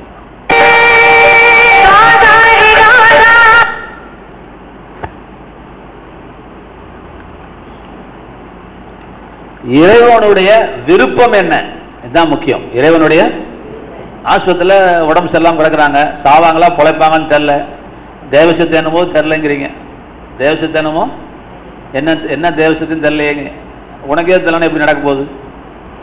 பிழைக்கணுங்கிறது தான் தேவனுடைய விருப்பமாக இருக்கிறது, அதுதான் தேவனுடைய சித்தம். தெரியலன்னு தயவுசெய்து சொல்லாதீங்க, நல்லா இருக்கணுங்கிறது தான் தேவனுடைய சித்தம், நீங்க வாழ்ந்திருக்க வேண்டும் என்பதுதான் தேவனுடைய சித்தம். அப்ப சித்தம் என்றால் விருப்பம் என்கின்ற இடத்துக்கு வந்துருங்க, பயப்படவே நீங்கள் பயப்படக்கூடாது. இப்ப நான் என்ன சொல்றேன்னா, அந்த ஆவி ஆத்மா சரீரத்திலே ஆத்மாவிலே ஒரு காரியம் கொடுக்கப்பட்டிருக்கிறது, நமக்குள்ளே இந்த சித்தம் கொள்ளுதல் அல்லது விருப்பம் என்கின்ற ஒன்று கொடுக்கப்பட்டிருக்கிறது. நல்லா புரியுதா பாருங்க, சொல்லுங்க விருப்பம். இப்ப இந்த அட்டையை கீழே வச்சிருக்கோம், கண்ணாடி கீழே, நான் கூட அங்க ஒரு கல்யாண பத்திரிகை வச்சிருக்கிறேன், இந்த ஸ்பீக்கர் கூட திருப்பி வச்சிருக்கிறேன், இங்க ஒரு கிளிப்பு வைக்கப்பட்டிருக்கிறது, இந்த இங்க ஒரு டப்பா, அதுக்கு ஒரு மூடி இருக்குது இல்லைங்களா? எல்லாத்துக்கும் ஒரு காரணம் இருக்கா இல்லையா, ஒரு பர்பஸ் இருக்கா இல்லையா, ஒரு நோக்கம் இருக்குதா இல்லையா? நோக்கம் இருக்குது. என்ன சின்ன பொண்ணு கூட அற்புதமான ஒரு பங்களா கட்டி இருக்கிறாங்க, அந்த பங்களால ஏகப்பட்ட ஜாமா இருக்குது, அந்த ஜாமால ஏதாவது ஒண்ணு வேஸ்ட் அப்படின்னு இருக்குதா? அது எதுக்காவது பல்லு குத்து ஆவன் கூட பூச்சி சொருகி வச்சிருக்கோம், ஒரு விளக்க மாத்து குச்சி கூட நம்ம சொருகி வச்சிருக்கோம், பல்லு குத்துறதுக்கு ஆகுமே, கறிகிரி தின்னா. இப்ப நீங்க நான் சொல்றது புரிஞ்சுட்டே வாங்க. அத வேதாந்தத்தில் எங்க சொல்லப்பட்டிருக்குன்னா, தோட்டத்திற்கு தண்ணீர் பாய தேவன் நதியை உண்டு பண்ணினார். அப்ப நதியை உண்டு பண்ணும் போது தேவனுக்கு ஒரு திட்டம் இருந்தது, தோட்டத்துக்கு என்ன செய்யணுமா, தண்ணீர் பாய்ச்ச வேண்டும் என்று தேவனுக்கு ஒரு திட்டம் இருந்தது, ஒரு நோக்கம் இருந்தது. ஒவ்வொன்றுக்கும் ஒரு நோக்கத்தை இறைவன் வைத்திருக்கிறார். உன்னை உண்டாக்குனதுக்கு ஒரு நோக்கத்தை வைத்திருக்கிறார், உனக்குள்ளே ஆத்மாவை வைத்ததற்கு ஒரு நோக்கத்தை தேவன் வைத்து, அதை பத்தி பேசுறேன். அந்த ஆத்மாவுக்குள்ளே விருப்பத்தை தேவன் வைத்திருப்பதற்கு ஒரு நோக்கம் இருக்கிறது. இதை விளங்கிக்கோங்க. நீங்க நினைச்சிட்டு இருக்கிறீங்க உங்களுக்கு ஒரு விருப்பம் இருக்குன்னு, அந்த விருப்பம் எங்கேயோ இல்ல, தேவன் அந்த விருப்பத்தை உங்களுக்குள்ள வைத்திருக்கிறார். ஆமென் சொல்லுங்களேன். நீங்க நினைச்சிட்டு இருக்கிறீங்க அந்த விருப்பம் செய்யக்கூடிய வேலை இன்னைக்கு பாருங்க, இந்த விருப்பம் நீங்க நினைச்சிட்டு இருக்கிறீங்க இதெல்லாம் தப்பு, பிசாசு. இல்ல இல்ல இல்ல, வாலிபர்லாம் நல்லா புரிஞ்சு வச்சுக்கணும், பிசாசுக்கு நீங்கள் இடம் தரக்கூடாது, பிசாசுக்கு இடம் தராதீர்கள் என்று கர்த்தர் சொன்னார். இப்ப 8 மணிக்கு 5 மணிக்கு 10 இட்லி சாப்பிட்டா கூட பாலுவுக்கு நைட்டு 8 மணிக்கு பசிக்குதா பசிக்கலையா? என்னப்பா அநியாயமா இருக்கு. பசி தவறல்ல மணிவண்ணன், சொல்லுங்க. பசி திருடி திங்கிறதான் தப்பு, இன்னொருத்தனை அடிச்சு திங்கிறதா, நீ சமைச்சு சாப்பிடுறது தவறல்ல. நல்லா விளங்கிக்கோங்க. பசி தவறல்ல. புரியுதா? இந்த பசியை கொடுத்தது யாருதான்? அந்த பசியை தீர்க்கிறதுக்கு நீ வழி கண்டுபிடிக்கிறாயே, அதைத்தான் நீ சரியா செய்யணும். இப்ப நல்லா புரிஞ்சுக்கிட்டீங்களா? இப்ப என்ன சொல்ல வரேன்னா, நீங்க வாலிப பிராயத்தில் இருக்கிறீங்க, உங்களுக்கு ஒரு ஆணுக்கு ஒரு பெண் மீதோ ஒரு பெண்ணுக்கு ஒரு ஆண் மீதோ அல்லது தவறான எண்ணங்களோ உங்களுக்குள்ள வருதுன்னு நீங்க நினைக்கிறீங்க. அதெல்லாம் வரலன்னா நீ மனுஷனே கிடையாது சார். அந்த எண்ணங்கள் உனக்குள்ளே வரல அப்படின்னா, 18 வயசுல உனக்கு ஒண்ணுமே ஒரு ஆசையும் வரலன்னா நீ உடனடியா நீ டாக்டர்கிட்ட போயாகணும். கவனிங்க, நான் புரியறதுக்காக சொல்ல வரேன்.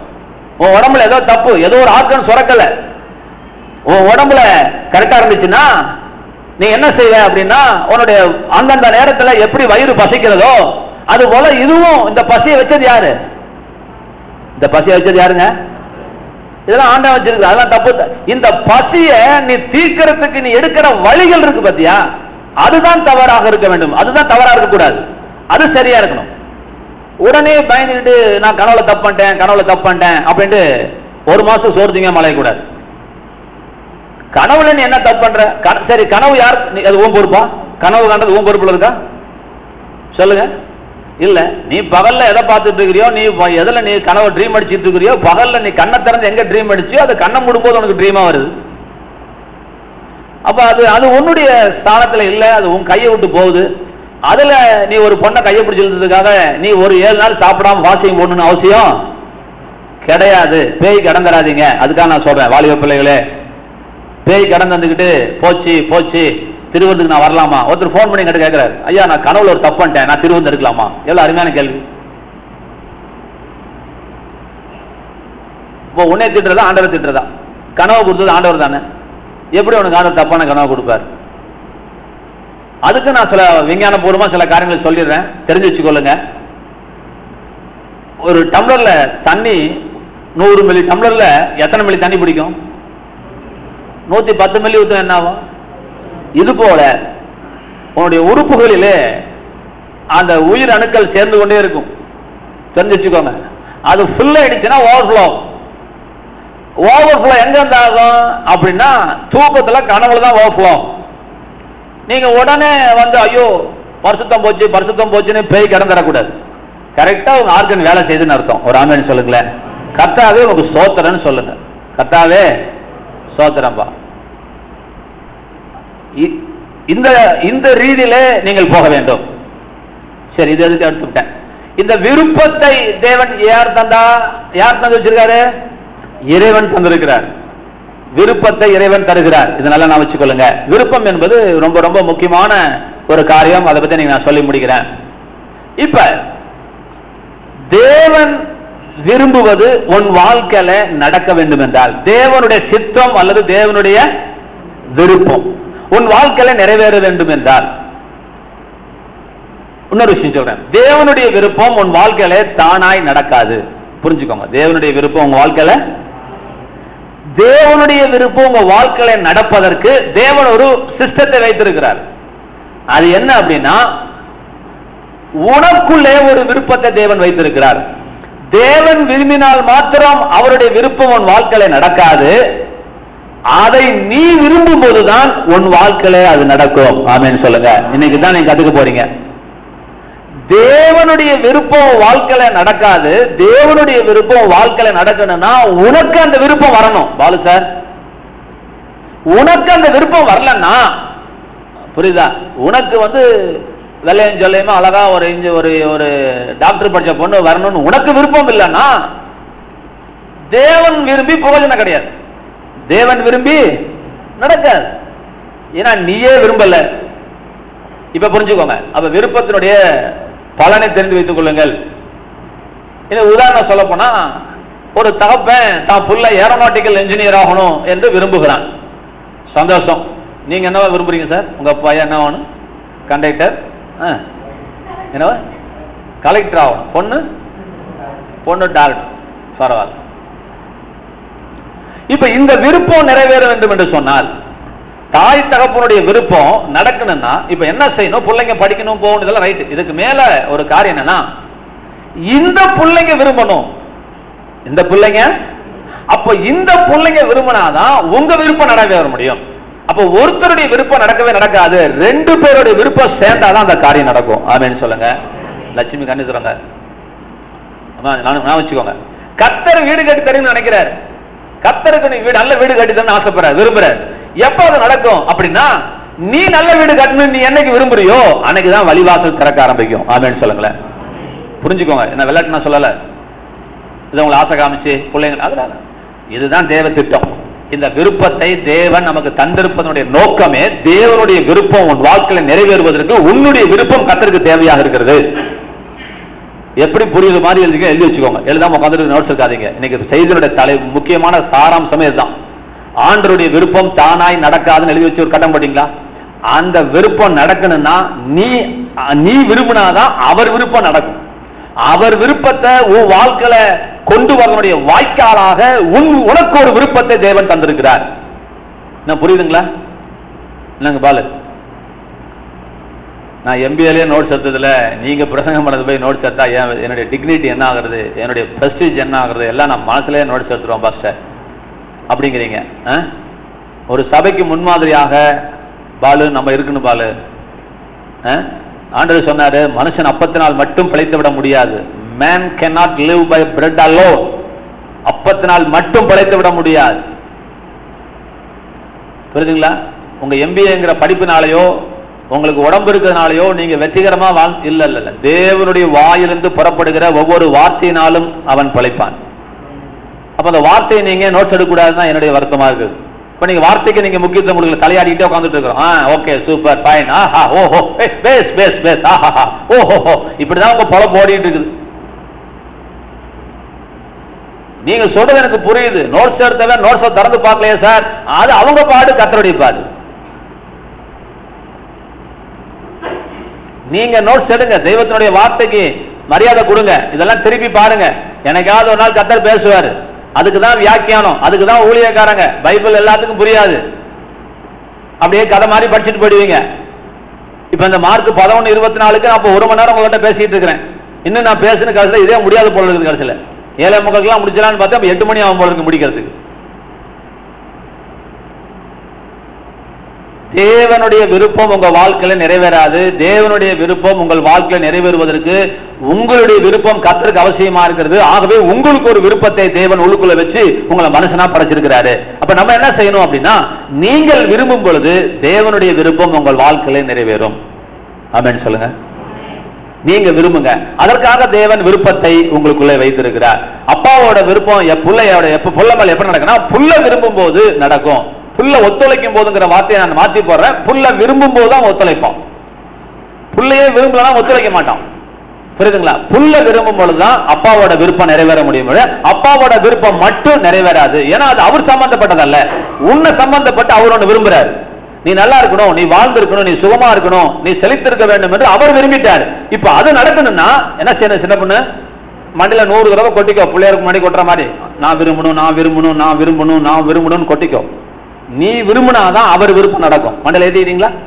சரி, இப்போ ஒரு சில காரியங்களை சொல்றேன், வாசிப்போம். நீதிமொழியின் புத்தகம் 10ஆம் அதிகாரம் 24ஆம் வசனம்.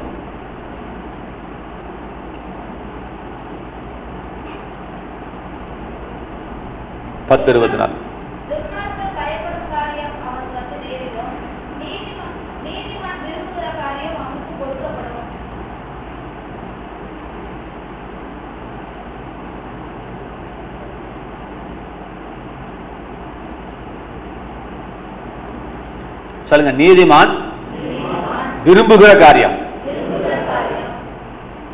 அவனுக்கு கொடுக்கப்படும். சொல்லுங்க, நீதிமான் விரும்புகிற காரியம் அவனுக்கு கொடுக்கப்படும். யோசிங்க, ஜெபிக்கிற காரியமா உபவாசம் போடுகிற காரியமா? சொல்லுங்க, விரும்புகிற காரியம். நீதிமான் விரும்புவான், துன்மார்க்கன் பயப்படுவான். யாருங்க நீதிமான்? நீதான் நீதிமான். யாருங்க துன்மார்க்கன்? நீ பயந்தான் நீ துன்மார்க்கனா போயிடுவேன். நீ பயப்படாது, நீ துன்மார்க்கனுக்கு பிறக்கல. துன்மார்க்கனுக்கு வார்த்தையை நம்ம வாயில வரக்கூடாது. நானே சொன்னா நான் பொய்யனா போயிடுவேன். இயேசுவோட ரத்தத்தால் கழுவப்பட்ட நீதிமான்கள். ஆமென் சொல்லுங்களேன். ஆண்டவருடைய ரத்தத்தால் கழுவப்படாதவன் தான் துன்மார்க்கன். அவன் தான் பயப்படணும். ரட்சிக்கப்படாதவன் தான் பாருங்க. துன்மார்க்கன் பயப்படும் காரியம் அதுல ஒரு அழகு பாருங்க, வந்து நேரிடுமா. எப்படிங்க வருமா? வந்து நடக்குமா? நடக்குன்னு சொல்லல, வந்து நடக்குன்னு சொல்லி நக்கல் அடிக்கிறார் கர்த்தர். வந்து நேரிடும் என்னங்க, அது நமக்கு பிரச்சனை இல்லை. நம்ம செய்தி அது அல்ல. நம்ம செய்திக்கு என்னன்னா, நீதிமான் விரும்புகிற காரியம் அவனுக்கு கொடுக்கப்படும். அவனுக்கு கொடுக்கப்படும். கவனிங்க, இப்ப ஆண்டவர் நம்மகிட்ட என்ன எதிர்பார்க்கிறாருன்னா, உன் ஜெபத்தை விட இப்ப ஒரு காரியத்தை பிளஸ் பண்றார், கொஞ்சம் ஒரு காரியத்தை அழுத்துறார். அது என்ன காரியம்? நீ விரும்பணும், நீ விரும்பு. ஏங்க ஒரு விரும்புறதுக்கு என்னமோ சொல்லுவாங்களே, என்னமோ கரும்பு தின்ன கூலியாங்கிற மாதிரி. இப்ப நான் எதுக்கு பிரசங்கம் பண்ண வேண்டியதா இருக்கு பாருங்களேன்.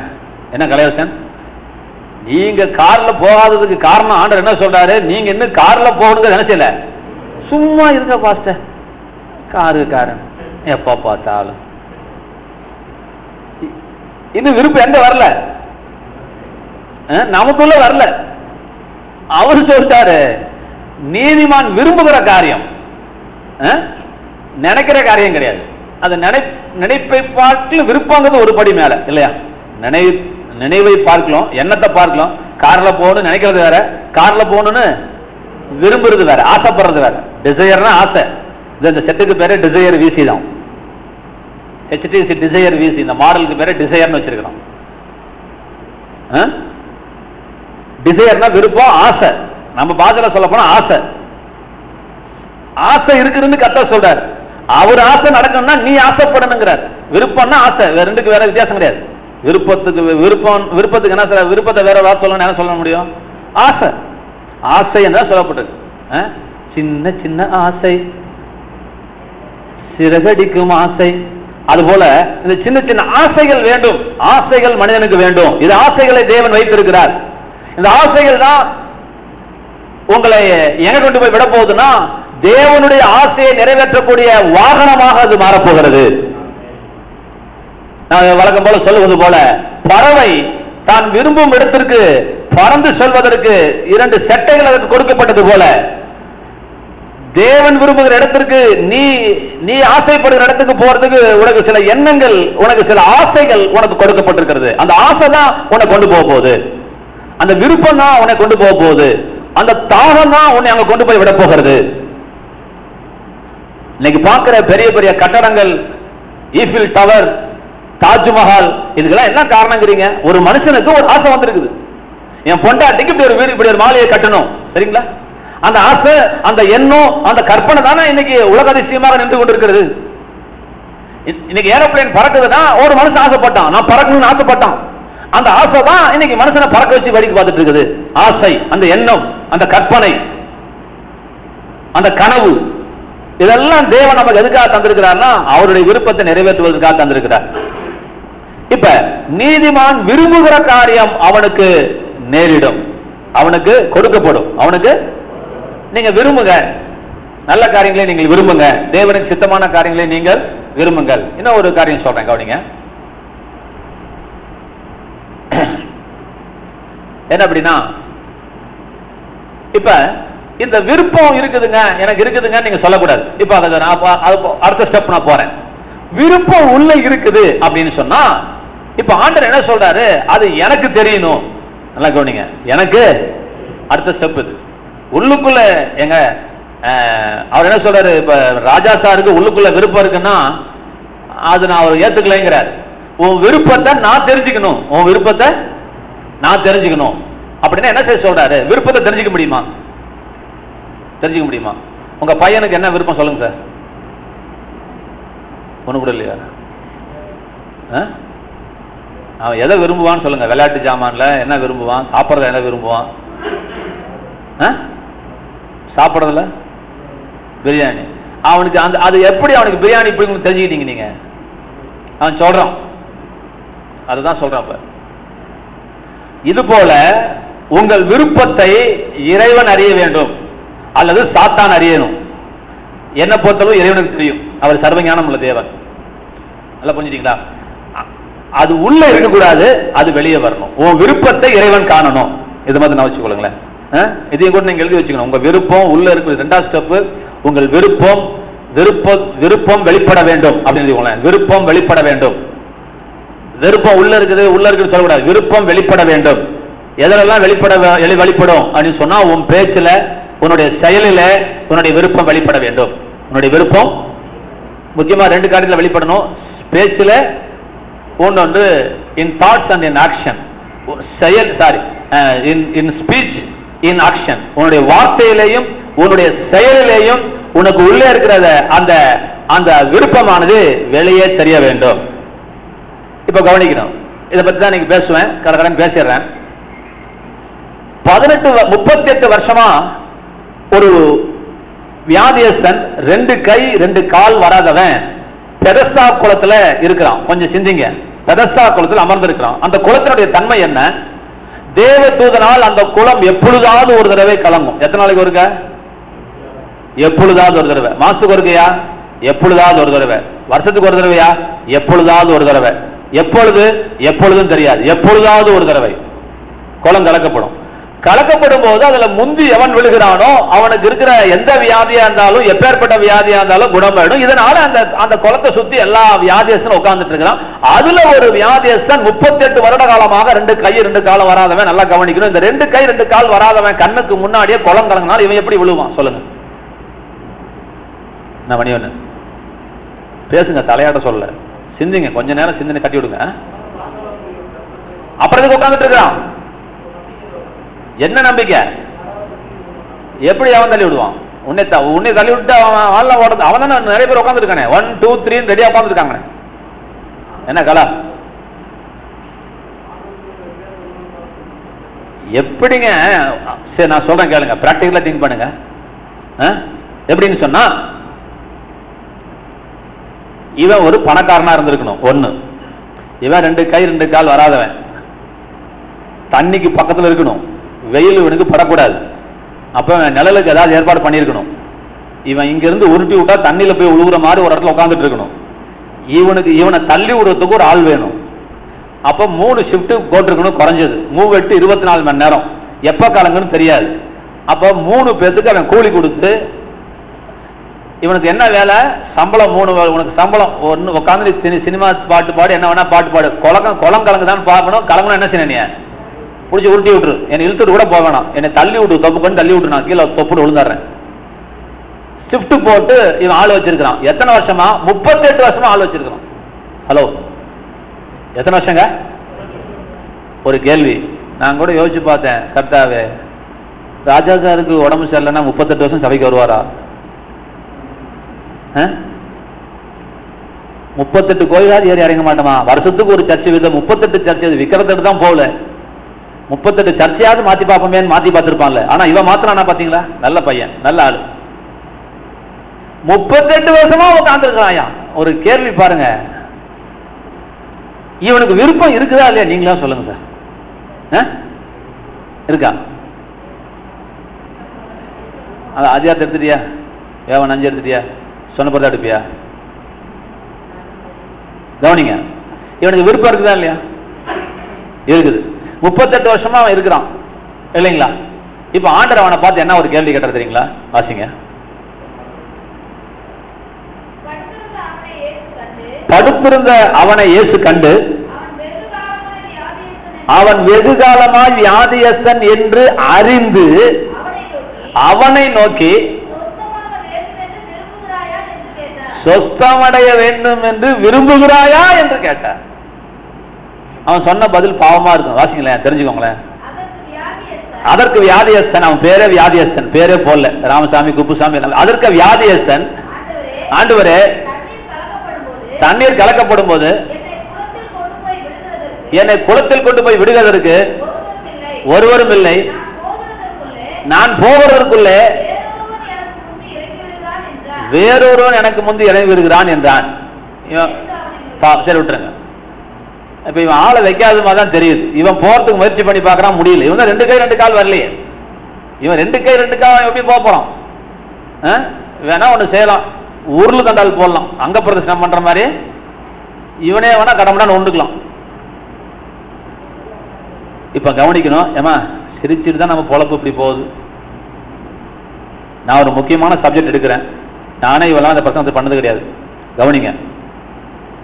இப்ப தேவன் அங்க வந்ததுக்கு, இயேசு அங்க வந்ததுக்கு காரணம் இவனால முடியாது, இவனுக்கு சுகம் தரணுங்கிறதுக்காக தான் இறைவன் வந்தார். சரியா தப்பா?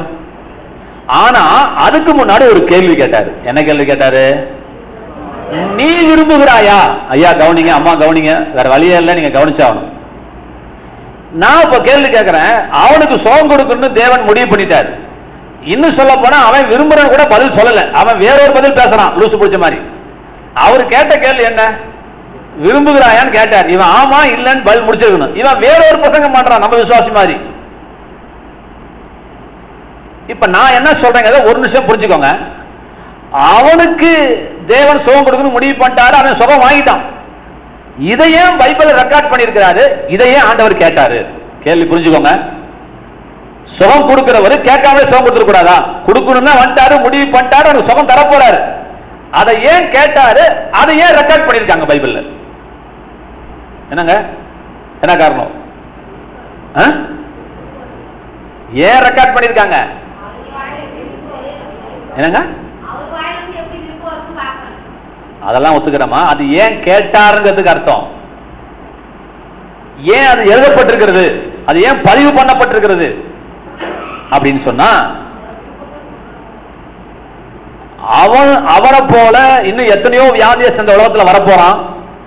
அவன் சுகம் பெறணும்னா அவங்கிட்ட ஒரு காரியத்தை நான் எதிர்பார்க்கிறேன்.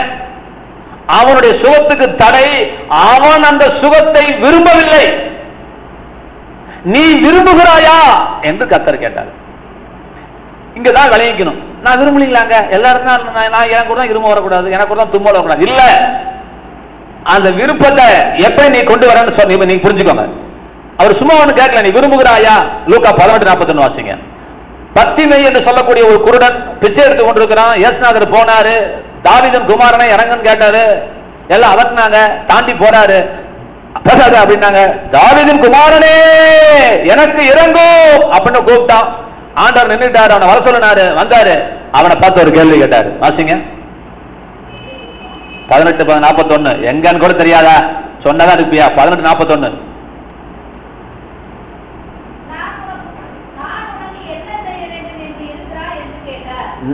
கவனிங்க, நான் உனக்கு என்ன செய்ய வேண்டும் என்று இருக்கிறாய். இது தமிழ் பாஷை தப்பு. நான் உனக்கு என்ன செய்ய வேண்டும் என்று விரும்புகிறாய். What do you want me to do என்று கேட்கிறார். நான் உனக்கு என்ன செய்ய வேண்டும் என்று விரும்புகிறாய். இருக்கிறாய் தமிழ்ல போட்டுக்கிறாங்க. அப்படி அப்படி அப்படி சென்டென்ஸ் ஃபார்ம் பண்ண முடியாது. விரும்புகிறாய், நான் உனக்கு என்ன செய்ய வேண்டும் என்று விரும்புகிறாய். இப்ப அவங்கிட்ட என்ன கேட்டாரு? இவனுக்கு சுகமானு தெரியாதா கர்த்தருக்கு? அவனுக்கு கண்ணு தெரியலன்னு தெரியாதா? அவங்கிட்ட ஏன் இந்த கேள்வி கேட்டாரு? அது அவனை நோக்கி கேட்கிற கேள்வி அல்ல. முழு மனுக்குலத்துக்கும் அவன் விடுதலை பெறுவதற்கு அவனுக்கு தேவையான ஒன்றை தேவன் வைத்திருக்கிறார். தேவன் ஏதோ ஒன்றை உன்னிடத்தில் எதிர்பார்க்கிறார். அது என்னன்னு சொன்னா, உனக்குள்ளே அந்த விருப்பம் இருக்கிறதா? உனக்குள்ளே அந்த விருப்பம் இருக்குதா? உனக்குள்ள அந்த விருப்பம் வந்தாதான், நல்லா கவனிங்க, நான் சொல்லுறத டீப்பா வீட்டுல போய் யோசிச்சாதான் உங்களுக்கு சில காரியங்களுக்கு பதில் கிடைக்கும். இன்னும் நான் என் நல்ல காரியம் ஏன் நடக்கலன்னா, நீ விரும்பலைங்கிறது தேவனுடைய பதில். நீ விரும்பல. என்னங்க இப்படி சொல்லிட்டீங்க? ஆமா, தேவன் எதிர்பார்க்கிற விருப்பம் உனக்குள்ளே வரவில்லை. இப்ப நான் சொல்றேன் கேளுங்க. அது ஜெயந்திக்கு தெரிஞ்ச அந்த வசனத்தை எடுங்க, நான் எடுக்க நேரம் இல்ல. தாகமுள்ள மேல் தண்ணீரையும் வறண்ட நிலத்திலே ஆறுகளையும் பாய்ச்சுவேன் என்று கர்த்தர் சொல்லியிருக்கார். தாகமுள்ளவன் மேல் தண்ணீர், தாகமுள்ளவன் மேல் தண்ணீரை ஊற்றுவேன் ஒரு பாட்டு இருக்குது. சரி விட்டுருங்க. இப்ப கவனிக்கணும், தாகமுள்ளவன் மேல் தண்ணீரா, தாகமுள்ளவனுக்கு தண்ணீரா, வறண்ட நிலத்துக்கு ஆறுகாலம் தீர்வு. எனக்கு தண்ணி ஒரு டம்ளர்ல, ஆட்டுக்கு தண்ணி ஒரு குடத்துல, மாட்டுக்கு தண்ணி கரணி பானையில, ஒட்டகத்துக்கு தண்ணி எதுல வைக்கிறது? 20 குடம் தண்ணி குடிக்கும். வேற வச்சா தான் ஒட்டகம் குடிக்கும்.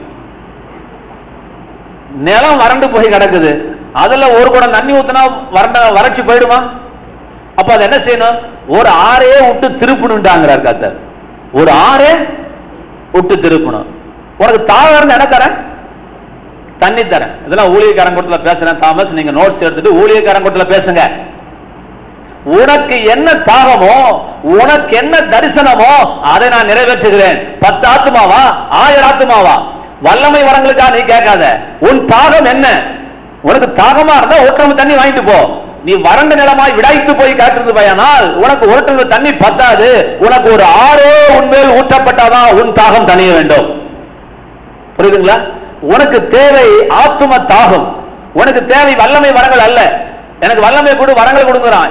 சார், உனக்கு தாகம் இருக்குமே ஆனால் எனக்கு 1000 ஆத்துமாக்களை சபையில கொண்டு வந்து சேர்க்க வேண்டும் ஆண்டவரே என்று ஒரு ஊழியனுக்கு தாகம் இருக்குமே ஆனால் அவனுக்கு தேவன் உள்ளவன் எவனோ அவனுக்கு கொடுக்கப்படும், அவன் பரிபூரணம் அடைவான்கிற வார்த்தையின்படி வல்லமை வரங்களை கர்த்தர் தருவார். நீ கேட்க வேண்டிய அவசியம். அது கிஃப்ட், அது இலவசமாய் கொடுப்பது, நீ கேட்டு பெற்றுக் கொள்வது அல்ல. அது கர்த்தர் தர. உள்ளவன் எவனோ அவனுக்கு கொடுக்கப்படும். தாகம். இப்ப என்ன சொல்ல வரேன், உனக்கு எவ்வளவு தாகம் இருக்கிறதோ, உனக்கு எவ்வளவு விருப்பம் இருக்கிறதோ அந்த விருப்பத்துக்கு ஏற்றபடி உன் விருப்பத்தை, உன் தாகத்தை நான் நிறைவேற்றுகிறேன் என்று கர்த்தர் சொல்லுகிறார். உனக்கு எவ்வளவு விருப்பம்? ஒரு வீடு கட்டணும் ஆசைப்படுறியா? பல வீடு கட்டணும் ஆசைப்படுறியா? இல்லை ஹெலிகாப்டர்ல போன ஆசைப்படுறியா? உன் ஆசைக்கு தந்தது போல உன்னுடைய பண தேவையை நான் சந்திக்க வேண்டும். உன் ஆசை என்ன? உன் விருப்பம் என்ன? உன் விருப்பத்துக்கு தகுந்தது போல நான் செயல்பட போகிறேன். உன் விருப்பம் எவ்வளவு? சரி, என்ன 2-3 காரியங்களை சொல்றேன். என்ன அப்படின்னா பாருங்க, இப்ப இன்னொரு திமிர்வாதக்காரனை எடுப்போம்.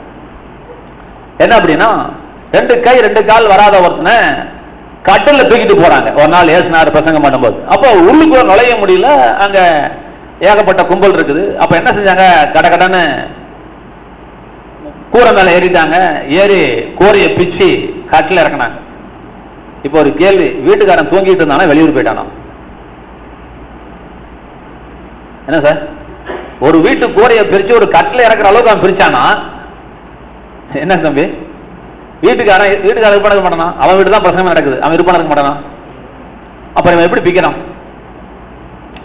இதெல்லாம் கற்பனை தான், பைபிள்லாம் சொல்லப்படல. என்ன செலவானாலும் நான் தந்துறேன் சாமி, என்னை விட்டு அப்படின்னு இவன் சொல்லிருக்கணும். இவன் 4 பேர் தூக்கி எடுத்து கூலி கொடுத்துருக்கணும். தூக்கிட்டு வந்தது பார்த்தாம டபுள் கூலி கொடுத்து, சார் இது அவனை மேல என்ன ஏற்றுவானா? இதெல்லாம் கரெக்டா தூக்கிட்டு தானே கூலி கொடுத்தா, மேல 2 கூலி தரையா, மேல தூக்கியா? தூக்கியாச்சு. ஓட்ட பிரியா? இதெல்லாம் பேசவே கிடையாது, கான்ட்ராக்ட்ல கிடையாது. சரி, அதுக்கும் கூலி தரேன் ஃப்ரீ. வீட்டுக்காரன் சத்தம் போறான், ஐயா புதுசா கூரைய போட்டறியா, ஒட்டியே தரையா, நீ ஏன் கவலைப்படுற? எனக்கு தேவை என்ன? சுகம். கற்றோட பத்திரமா இருக்குங்கடா. நீ ஏசுனார் பிரசங்கம் பண்ணும்போது முன்னாடி ஒன்று இறங்குது. என்ன இறங்குது? இப்ப வேதம் சொல்லுகிறது, அவர்கள் விசுவாசத்தை அவர் கண்டு. இப்ப விசுவாசத்தை பார்த்தார? நான் மாத்தி சொல்றேன், அவர்கள் விருப்பத்தை அவர் கண்டு. அப்ப விருப்பத்தை அவர்கள் பார்க்கிறாங்க. அப்ப நான் என்ன சொல்றேன், கவனிங்க. உன் விருப்பத்தை அட்லீஸ்ட் உன் புள்ள பார்த்துச்சா? உன் பொண்டாட்டிக்கு தெரியுமா விருப்பம்? உன் ஊழியக்காரனுக்கு விருப்பம் தெரிஞ்சிருக்குதா? உங்க அம்மாவுக்கு விருப்பம் தெரிஞ்சிருக்குதா? சிந்திங்க. தெரியலன்னா தெரியப்படுத்துங்க. உனக்குள்ள எனக்குள்ள தாகம் தான். நான் கமெண்ட் இருப்பேனா?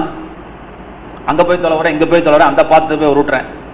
சில நேரங்களில் நைட்லாம் வீம்புக்கு படுத்துக்கிட்டு, நேற்று கூட 2 தோசை சாப்பிட்டேன், 10ல நைட்டு 10:30க்கெல்லாம் பசி வந்துருச்சு. எனக்கு 11க்கே பசி வந்துருச்சு. ஐயோ, பொழுது விடிகிற வரைக்கும் ஓட்டியாவனுமே சாமி, திங்காம போயிட்டோமே, கொடுக்கும்போது திங்காம போயிட்டோமேன்னு ரொம்ப ஃபீல் பண்ணேன். நேற்று நைட்டு ரொம்ப ஃபீல் பண்ணேன். அப்புறம் எந்திரிச்சு குண்டான போய் உருட்டிட்டு இருப்போம். அப்போ குண்டான போய் உருட்டினா என்ன ஆகுது? இன்னைக்கு கூட சின்ன பொண்ணு சத்தம் போட்டு விட்டேன். ரூம்ல போய் படுத்துக்கிட்டு இருக்கிறேன். எனக்கு தாகம். ஒரு 1/2 டம்ளர் டீ கொடுத்தா போல நல்லா இருக்குமேன்னு கேட்டுட்டு இருக்கிறேன். மணி 5:45 வரைக்கும் என்னை எட்டி கூட பார்க்கல. சின்ன பொண்ணு செத்து போய் பொணமா போயிருந்தா கூட நாரி போயிருக்கும். போனோம் நாட்டில் வந்தபடி தான் பாப்பாளுக்கு. சரி, ஆள் இல்லை. அப்ப வந்தோன்னு சத்தம் போடுறேன். என்ன நீ ஒரு வந்து என்னன்னு கூட கேட்க மாட்டியா? ஏன் இப்படி பேசுறேன் அப்படின்னா, எனக்கு அந்த தாகத்தை, எனக்குள்ள அந்த இதை நான் காட்டுறேன் இல்லையா? அப்ப உங்க விருப்பத்தை நீங்கள் என்ன செய்யணும்னா, நீங்கள் வெளியே காட்டணும். உங்க விருப்பம் வெளியே வரணும் தேவன் விரும்புகிறார். அப்பதான் நீங்க விரும்பினதுக்கு அர்த்தம். நல்லா புரிஞ்சுட்டீங்களா? அப்ப அவனை கொண்டு இறக்கி விட்டாங்க. இன்னொரு உதாரணம் சொல்ல பாருங்க. 2 உதாரணம் சொல்லி முடிச்சிடறேன். ஒரு பெரும்பாடுள்ள ஸ்திரீ, 12 வருஷமா பெரும்பாடுள்ள ஸ்திரீ என்ன செஞ்சா, அவருடைய வஸ்திரத்தின் ஓரத்தை நான் தொட்டாலாகிலும் சொத்தமாவேன் என்று சொல்லி அவ வீட்டை விட்டு கிளம்பிட்டான். இப்ப அவளுக்கு விருப்பம் இருந்துச்சா இல்லையா? விருப்பம் இருக்குதான் வீட்டை விட்டு கிளம்புனா? சொல்லுங்க. அந்த கும்பல்ல வந்தா, தொட்டா, சுகமானா? இப்ப இத்தனைக்கு காரணம் என்ன அப்படின்னா, அவள் விரும்பினாள். நான் என்ன சொல்ல வரேன் அப்படின்னா, ஒருத்தர் வீட்டுல பக்கத்து வீட்டுல ஒருத்தர் வவுத்துல சாகிற மாதிரி கிடக்கிறார். ஒரு வார்த்தை, ஐயா அவர் விரும்புவாரா விரும்ப மாட்டாரா? கர்த்தர் அதை ஏற்றுக்கொள்ளல. கவனிங்க, அதான் சொல்ல வரேன். அதை புரிஞ்சுக்கோங்க. இன்னைக்கு நான் சொல்லித்தரேன். கர்த்தருடைய டிக்ஷனரியில் அவர் விரும்பல. இப்ப நான் போய் சொல்றேன், ஐயா இங்க வாங்கய்யா, எத்தனையோ இதை விட பெரிய பெரிய வியாதிலாம் சரியா போயிருக்குன்னு சொன்னா, அவர் உண்மையிலே அவர் விரும்புனா இங்க வருவார், வர மாட்டாரா? அததான் அங்கதான் கோக்குறாரு ஆண்டவர். அதை கொண்டாந்து உள்ள விடுறாரு. நீ விரும்புற விரும்பல உட்காந்துட்டு இருக்காத. நீ விரும்பினது உண்மைன்னா நீ என்ன வேணாலும் செய்ய ரெடியா இருப்ப. ஹலோ, உன் விருப்பத்துக்கு நீ எதையும் தியாகமாய் விட்டுவிட நீ ஆயத்தமாய் இருப்பாய். உன் வெட்கத்தை, உன் பாரம்பரியத்தை இதெல்லாம் தடுத்துட்டு இருக்க கூடாது. புரியுதுங்களா? அன்பிற்கும் உண்டோ அடைக்குந்தால் புன்கண்ணீர் புறவலர் பூசல் தரும் அப்படின்னு சொல்றாங்க இல்லைங்களா? எதை வேணா அடைக்கலாம். உன் கண்ணில் இருக்க கண்ணீர் அடக்க முடியுமா? பாசம் பாசம்னு சொல்லிட்டு இருக்க அந்த கண்ணீர் அடக்க முடியுமா? அது பொத்துட்டு வெளியே வருது இல்ல? அப்ப அந்த கண்ணீர் காண்பிச்சு கொடுத்து விடுமா? அது போல உன்னுடைய பந்தம், பாசம், சொந்தம், இந்த பாரம்பரியம், இந்த ஜாதி இதெல்லாம் தாண்டி உன்னுடைய விருப்பம் வர வேண்டும். ஆமென் சொல்லுங்க. ஏதோ 2 பேர் அடக்கினதுனால இல்ல, அந்த குருடன் அடக்கினாங்க எல்லாரும், ஏய் பேசாதாங்க இல்ல, தாவீதின் குமாரனே. ஏன்? அவனுக்குள்ள சுகம் பெற வேண்டும் என்ற விருப்பம் அவனுக்குள்ள இருந்தது, விசுவாசமும் இருந்தது. அந்த விசுவாசத்துக்கு தூண்டுதலாகவே இருந்தது. இது என்னதான்? ஒரே ஒரு காரணம் சொல்லிட்டு முடிச்சிடறேன். என்னன்னு சொன்னா, நாகமான் என்று சொல்லக்கூடிய ஒரு குஷ்டரோகி இருந்தான். அவன் முப்படை தளபதி, ஒரு தேசத்தினுடைய தளபதி, எகிப்து தேசத்தினுடைய தளபதி அவன். இவனுக்கு நல்லா கவனிக்கணும், இவனுக்கு குஷ்டரோகம். இப்ப இவன் வீட்டுல வந்த ஒரு வேலைக்கார பொண்ணு சொல்லுது, அவனே மூடி மறைச்சிட்டு இருக்கிறான். இவன் எப்படி துணி துவைக்கும் போது கண்டுபிடிச்சிட்டான். அம்மா என்னம்மா ரத்த கரையா இருக்குது, ஐயாவுக்கு என்ன அது அப்படியா அப்படின்னு கேட்டுட்டான். கேட்டுட்டு, ஐயா எங்க ஊர்ல ஒரு தீர்க்கதரிசி இருக்கிறாங்க, அவரு போய் ஜெபம் பண்ணவனா அந்த குஷ்டரோகம் சரியா போயிடுன்னு சொல்றாங்க. நல்லா கவனிங்க. சொன்னது சின்ன பொண்ணு, சொன்னது சிறு பெண் என்று வேதம் சொல்லுது. சிறு பெண், எவ்வளவு வயசு தெரியாது, சிறு பெண். சிறு பெண் சொல்லி ஒரு முப்படை தளபதி கேட்கணுமா? சொல்லுங்க, அவசியம் இல்லை. இவன் அதை கேட்டு பொண்டாட்டி கேட்டு புருஷன் கிட்ட சொல்லி, புருஷன் ராஜா கிட்ட சொல்லி, ராஜா ரெக்கமெண்டேஷன் லெட்டர் கொடுத்து, அந்த தேசத்து ராஜாவுக்கு லெட்டர் போய் கொடுத்து, அந்த ராஜா சட்டையை கிழிச்சுக்கிட்டு, ஐயோ குஷ்டரோகத்தை சுகப்படுத்த நான் என்ன கடவுளா, என் மேல சண்டை போட்டு ராஜ்யத்தை புடுங்கத்துக்கு வந்து இப்படி ஒரு பலி பண்ணிட்டானேன்னு அவன் தலையில மண்ணள்ளி கொட்டிக்கிறான். அப்ப பக்கத்துல இருக்கிறவன் சொல்றான், பயப்படாத, நம்ம ஊர்ல ஒரு தீர்க்கதரிசி இருக்கிறாங்க. இப்ப நான் என்ன சொல்ல வரேன், இவன் இங்க இருந்து புறப்பட்டு அந்த நாட்டுக்கு போறான். கவனிக்கணும். அங்க இருந்து போன உடனே இப்ப அவன் என்ன சொல்றான், யோர்தான்ல போய் 7 தடவை முழுகுங்கிறான். இவ்வளவு தூரம் போனானே, கடைசியா ஒரு தப்பு நடக்குது பாருங்க. குதிரையை திருப்பிட்டு வீட்டுக்கு வரான். கோபமான கோபம். உலகத்திலேயே நைல் நதி தான் சிறந்த நதி இந்த நாள் வரைக்கும். அந்த நைல் நதி ஏன் நாட்டுல ஓடுது, இது என்ன கூவ மாதிரி ஒரு இத்தினோண்டு ஆத்த வச்சுக்கிட்டு யோர்தான் சொல்லிட்டு இருக்கிறான், அதுல போய் 7 தடவை முங்குங்கிறானே அப்படின்னு இவனுக்குள்ள வேதம் கோபம் வந்துருச்சு. இவன் திரும்புறான். அப்பதான் அவன் குதிரை ஓட்டி அவன் வேலைக்காரன் கேட்கறான், ஐயா 40 நாள் சாப்பிடாம இருந்தா சாப்பிடாம இருப்பில்ல அவன் குஷ்டரோகம் போறதுக்கு? ஆமா ஐயா.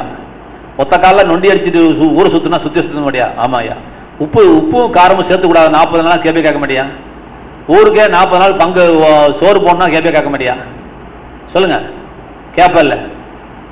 ஒத்த காலே 40 நாள் நின்னா சரியா போயிடும் சொன்னா நிப்பா நிக்க மாட்டியா? இதான் வைத்தியம்னு சொல்றான். நிப்பா நிக்க மாட்டியா? அதெல்லாம் சொன்னா செஞ்சிருப்பியாப்பா. அவன் என்னையா செஞ்சுட்டான், ஆத்துல போய் முழுகுன்னு சொன்னதுக்கு போய் அவனுக்கு எவ்வளவு கோபம் வருது. வண்டியை திருப்பியா கிடக்குற அப்படின்னு சொன்ன உடனே அதுக்கப்புறம் வண்டியை திருப்புறான். 6 தடவை முழுகுறான். கை இப்படிதான் இருக்குது. கொஞ்சமாவது விரிய வேணாமா? விரியல. அந்த 7ஆவது தடவை முங்கும் பொழுதுதான் கை பச்சளம் குழந்தையை போல மாறுகிறது.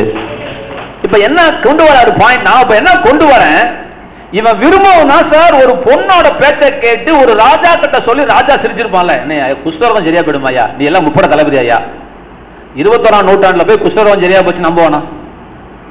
சொல்லுங்க. அந்த காலத்துல நம்புவானா? ராஜா கிட்ட சொல்லி அந்த ராஜா நம்பி அந்த நாட்டு ராஜாவுக்கு ரெக்கமெண்டேஷன் லெட்டர் கொடுக்குறான்னா, இதுக்கெல்லாம் அடிப்படை என்ன நினைக்கிறீங்கன்னா அவனுடைய விருப்பம். உங்க விருப்பத்தை காட்டுங்க. அவன் 7 தடவை முங்குன்னு சொன்ன ஏன் ஓடுற? நீ விரும்புறது உண்மைன்னா 7 தடவை என்ன சார் 7 வந்து நான் விழுகிறேன்னு சொல்லணும். அதுதான் விருப்பம். விருப்பம் நீ ஊர் விட்டு ஊர் வந்துட்ட ஓகே, ஆனா அந்த விருப்பம் பூரணம் அடையவில்லை. உன் விருப்பம் பூரணப்படும் போது உன் விருப்பம் நிறைவேறி ஆகும். கைகளை தட்டி நன்றி செலுத்தி கண்களை மூடுவோம். உங்க விருப்பம் பூரணம் அடையட்டும். எல்லாரும் கண்களை மூடி தலைகளை தாழ்த்தி உங்க விருப்பம் பூரணமாகணும். நிறைய வசனங்கள் இருக்கு, நான் வர சொல்றேன். உங்க விருப்பம் பூரணமாக வேண்டும். உங்கள் விருப்பத்தை தேவன் பார்க்க விரும்புகிறார். சும்மா உட்காந்துக்கிட்டு நான் ஜாம் பண்ணிட்டு இருக்கிறேன், நான் விரும்பிட்டு இருக்கிறேன், அந்த கதையெல்லாம் விட்டுறாதீங்க. நாகமான் கதை அற்புதமான ஒரு எக்ஸாம்பிள்.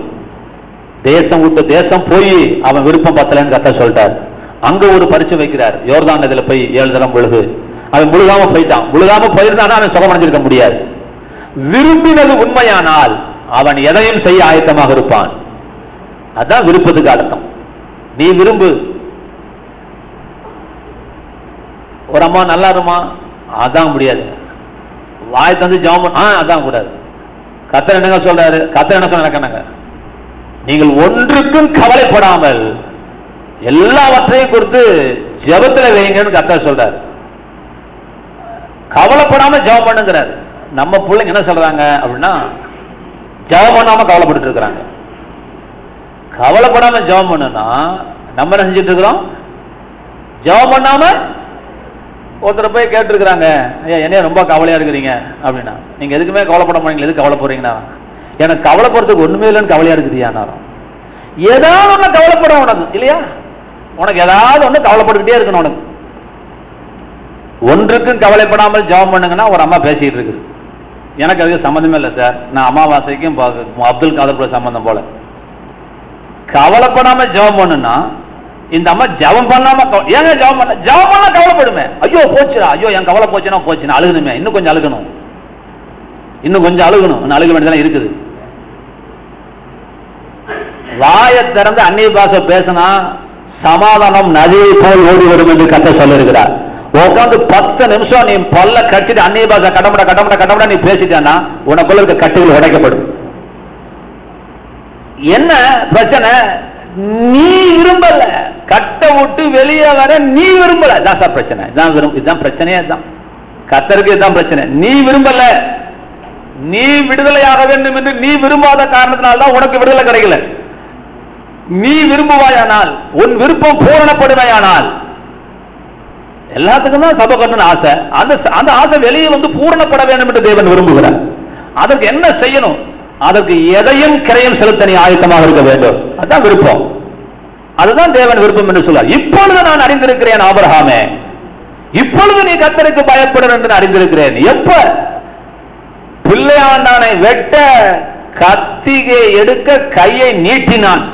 அப்ப அது வரைக்கும் ஆண்டவர் கம்முடுகிறார். கத்தியை எடுக்கும் பொழுது கர்த்தர் சொல்றார், ஐயோ பிள்ளையான், இனி நீ தாமதிக்க மாட்ட, போட்டுருவ. புரிஞ்சுக்கிட்டேன், இதுதான் ஃபைனல் டெஸ்ட்.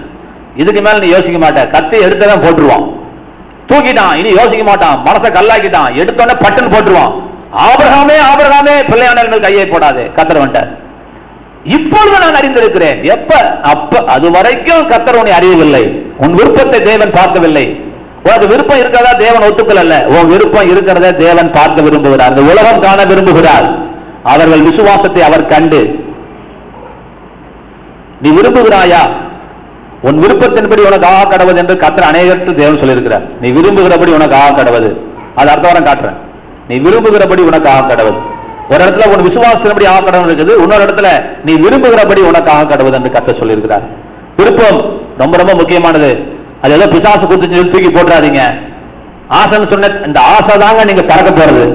உங்களை ஏரோப்ளேன்ல பறக்க வைக்கிறதுக்கு காரணமே உங்களுக்குள்ள இருந்த ஆசை. வெளிநாட்டுக்கு நீங்க போக போறதே, நீங்க வெளிநாட்டுக்கு போகணுங்கிற ஆசை தான் உங்களை கொண்டு போக போகுது. அந்த ஆசை வெற்றி பெற வேண்டும் என்ற ஆசை உங்களுக்குள்ள வரட்டும். வெற்றி பெற வேண்டும் என்ற விருப்பம் வரட்டும். நல்ல சபையை கட்டுவேங்கிற விருப்பம் முதலாவது உங்களுக்குள்ள வரட்டும். அந்த விருப்பம் தாங்க பெரிய விஷயமாக கர்த்தர் வைத்திருக்கிறார். அதனால கர்த்தர் சொன்னாரு, நீங்கள் விரும்பி கேட்டுக் கொள்ளுவவைகள் எவைகளோ ஜெபம் பண்ணும் போது அவைகளை பெற்றுக்கொண்டு விட்டோம் என்று விசுவாசிங்கள். அப்பொழுது அவைகள் எல்லாம், உன் விருப்பங்கள் எல்லாம் உனக்கு உண்டாகும் அல்லது நடக்கும் என்று நான் உங்களுக்கு சொல்லுகிறேன். சர்வ வல்லமுடைய நல்ல ஆண்டவரே, நல்ல வேலைக்காக நன்றி செலுத்துகிறோம். பேசப்பட்ட நல்ல வார்த்தைகளுக்காக நன்றி. பிள்ளைகளை நம்முடைய திருக்கரத்தில் அர்ப்பணிக்கிறோம். கேட்ட வார்த்தையின்படி எங்கள் வாழ்க்கையை மாற்றி அமைக்க, திருத்தி எடுக்க தேவன் எங்களுக்கு அனுக்கிரகம் பண்ணபடி நாங்கள் ஜெபிக்கிறோம். எங்களுக்குள்ள இந்த விருப்பம் உண்டாகட்டும் ஆண்டவரே. ஏனெனில் தேவன் தாமே தம்முடைய தயவுள்ள சித்தத்தின்படி விருப்பத்தையும் செய்கையும் உங்களிலே உண்டாக்குகிறவராய் இருக்கிறார் என்று பிலிப்பியர் 2:13 நாங்கள் வாசிக்கிறோம் ஆண்டவரே. கர்த்தாவே, எங்களுக்கு அந்த விருப்பத்தை தருவதற்காக ஸ்தோத்திரம் ஆண்டவரே. அந்த விருப்பத்தை நாங்கள் பூரணப்படுத்தி காட்டி உங்க விருப்பத்தை நிறைவேற்றுவதற்காக எங்களுக்கு ஒரு விருப்பத்தை தந்திருக்கிறீர். என்றைக்கு எங்க விருப்பமும் உங்க விருப்பமும் ஒன்னாகுதோ அன்னைக்கு எங்க வாழ்க்கையில அற்புதம் நடைபெறுகிறது ஆண்டவரே. அதை விளங்கி கொள்ள கர்த்தர் கிருபை தரும்படியாக ஜெபிக்கிறோம். ஏதோ பேரளவில் நாங்கள் விரும்புறோம் வாயில சொல்லாதபடிக்கு எங்கள் செயல் அளவிலே அந்த நாகமான் தீர்க்கதரிசி ஆண்டவரே, நாகமான் ஆண்டவரே, அந்த படைத்தளபதி ஊர் விட்டு ஊர், நாடு விட்டு நாடு ஆண்டவரே, அவன் தேசம் விட்டு தேசம் போனான் ஆண்டவரே. எகிப்து தேசத்திலிருந்து இஸ்ரவேல் தேசத்துக்கு அவன் கடந்து வந்தான் கர்த்தாவே. வந்து 7 தடவை முழுகுன்னு சொன்ன போது அவன் முழுகினான் கர்த்தாவே. அப்பொழுது அவன் பூரண சுகம் அடைந்தான் ஆண்டவரே. அதுபோல நாங்களும் ஆண்டவரே, நாங்கள் எதையும் கிரியமாக செலுத்த, எங்கள் விருப்பத்துக்கு கிரியமாக செலுத்த நாங்கள் ஆயத்தமாக இருக்கும் பட்சத்தில் எங்கள் விருப்பத்தை நிறைவேற்ற நீர் வல்லவராக இருப்பதற்காக ஸ்தோத்திரம். எங்கள் பிள்ளைங்க விளையங்குள்ள கிருபத்தாங்க, ஒவ்வொருவரையும் ஆசீர்வதிங்க, தேவைகளை சந்திங்க. சரீரத்தில் பலகீனத்தோடு வந்திருக்கிற பிள்ளைகளுக்காக ஜெபிக்கிறோம். இயேசுவின் அற்புத அதிசய தெய்வீக நாமத்தினால கட்டளை கொடுக்கிறேன். இக்கணமே நீ புறப்பட்டு வெளியேறி போல்லாத சத்துருவே, புதிய ஜீவன், புதிய பலன் இயேசுவின் நாமத்தினாலே, புதிய சமாதானம் பிள்ளைகளுடைய இருதயங்களை ஆளட்டும் இயேசுவின் நாமத்தினாலே. சரீரத்தை சுகம் ஆளுகை செய்யட்டும். பாவத்தின் வல்லமை விட, வியாதியின் வல்லமை விட சுகமளிக்கும் வல்லமை பெரியது. இயேசுவின் நாமத்தினாலே விடுதலை உண்டாகும்படி கட்டளை கொடுக்கிறோம். விடுதலை உண்டாக கடவுது, ஆரோக்கியம் உண்டாக கடவுது, சமாதானம் உண்டாக கடவுது. இயேசுவின் நாமத்தில் விடுதலை உண்டாகும்படி ஜெபிக்கிறோம். ஆண்டவரே, மழை பெய்யணும் ஆண்டவரே, ஏரி குளங்கள் நிரம்பணும், மேட்டூர் டேம் வத்தவே கூடாது ஆண்டவரே, காவிரியார் நிரம்பணும், மணல் தெரியக்கூடாது, மின்சார கட்டுப்பாடு வரக்கூடாது. தமிழகத்துக்கு அல்ல, முழு இந்தியாவுக்குமே தமிழகத்திலிருந்து மின்சாரம் சப்ளை பண்ணணும். இயேசுவின் நாமத்தினாலே தமிழ்நாடு ஒரு செழிப்புள்ள ஒரு நாடாக ஆண்டவரே, தமிழ்நாட்டை நாங்கள் ஆசீர்வதிக்கிறோம். ஆண்டவரே, பாலும் தேனும் ஓடுகிற தேசம் என்று சொன்னீங்க. நாங்க எங்க இருக்கிறோமோ அந்த தேசத்திலே பாலும் தேனும் ஓடணும். இயேசுவின் நாமத்தாலே கட்டளை கொடுக்கிறோம். ஆண்டவரே, நீ அப்படியே செய்ய போற தயவுக்காக ஸ்தோத்திரம். விலைவாசி இறங்கணும், தங்க விலை இறங்கணும், பெட்ரோல் விலை இறங்கணும், இந்தியா நாட்டினுடைய பணத்தினுடைய மதிப்பு ஆண்டவரே உலக சந்தையில கூடணும். இயேசுவின் நாமத்தினாலே விலைவாசி எல்லாம் இறங்கின ஆண்டவரே, எங்க பிள்ளைங்க நல்லா நீடூடி வாழணும், சுகத்தோடு, பலத்தோடு, ஆரோக்கியத்தோடு, சந்தோஷத்தோடு, சமாதானத்தோடு, செழிப்போடு, தீர்க்காயுசோடு ஆண்டவரே, எங்கள் பிள்ளைகள் ஆண்டவரே வாழையடி வாழையாக ஆண்டவரே ஆயிரங்காலத்து பயிராக வாழ்ந்து சுகித்து செழித்து சமாதானமாக இருப்பார்களாக இயேசுவின் நாமத்தில் ஆமென். ஜெபம் முடிஞ்சிருச்சு, நீங்கள் கலைந்து போலாம்.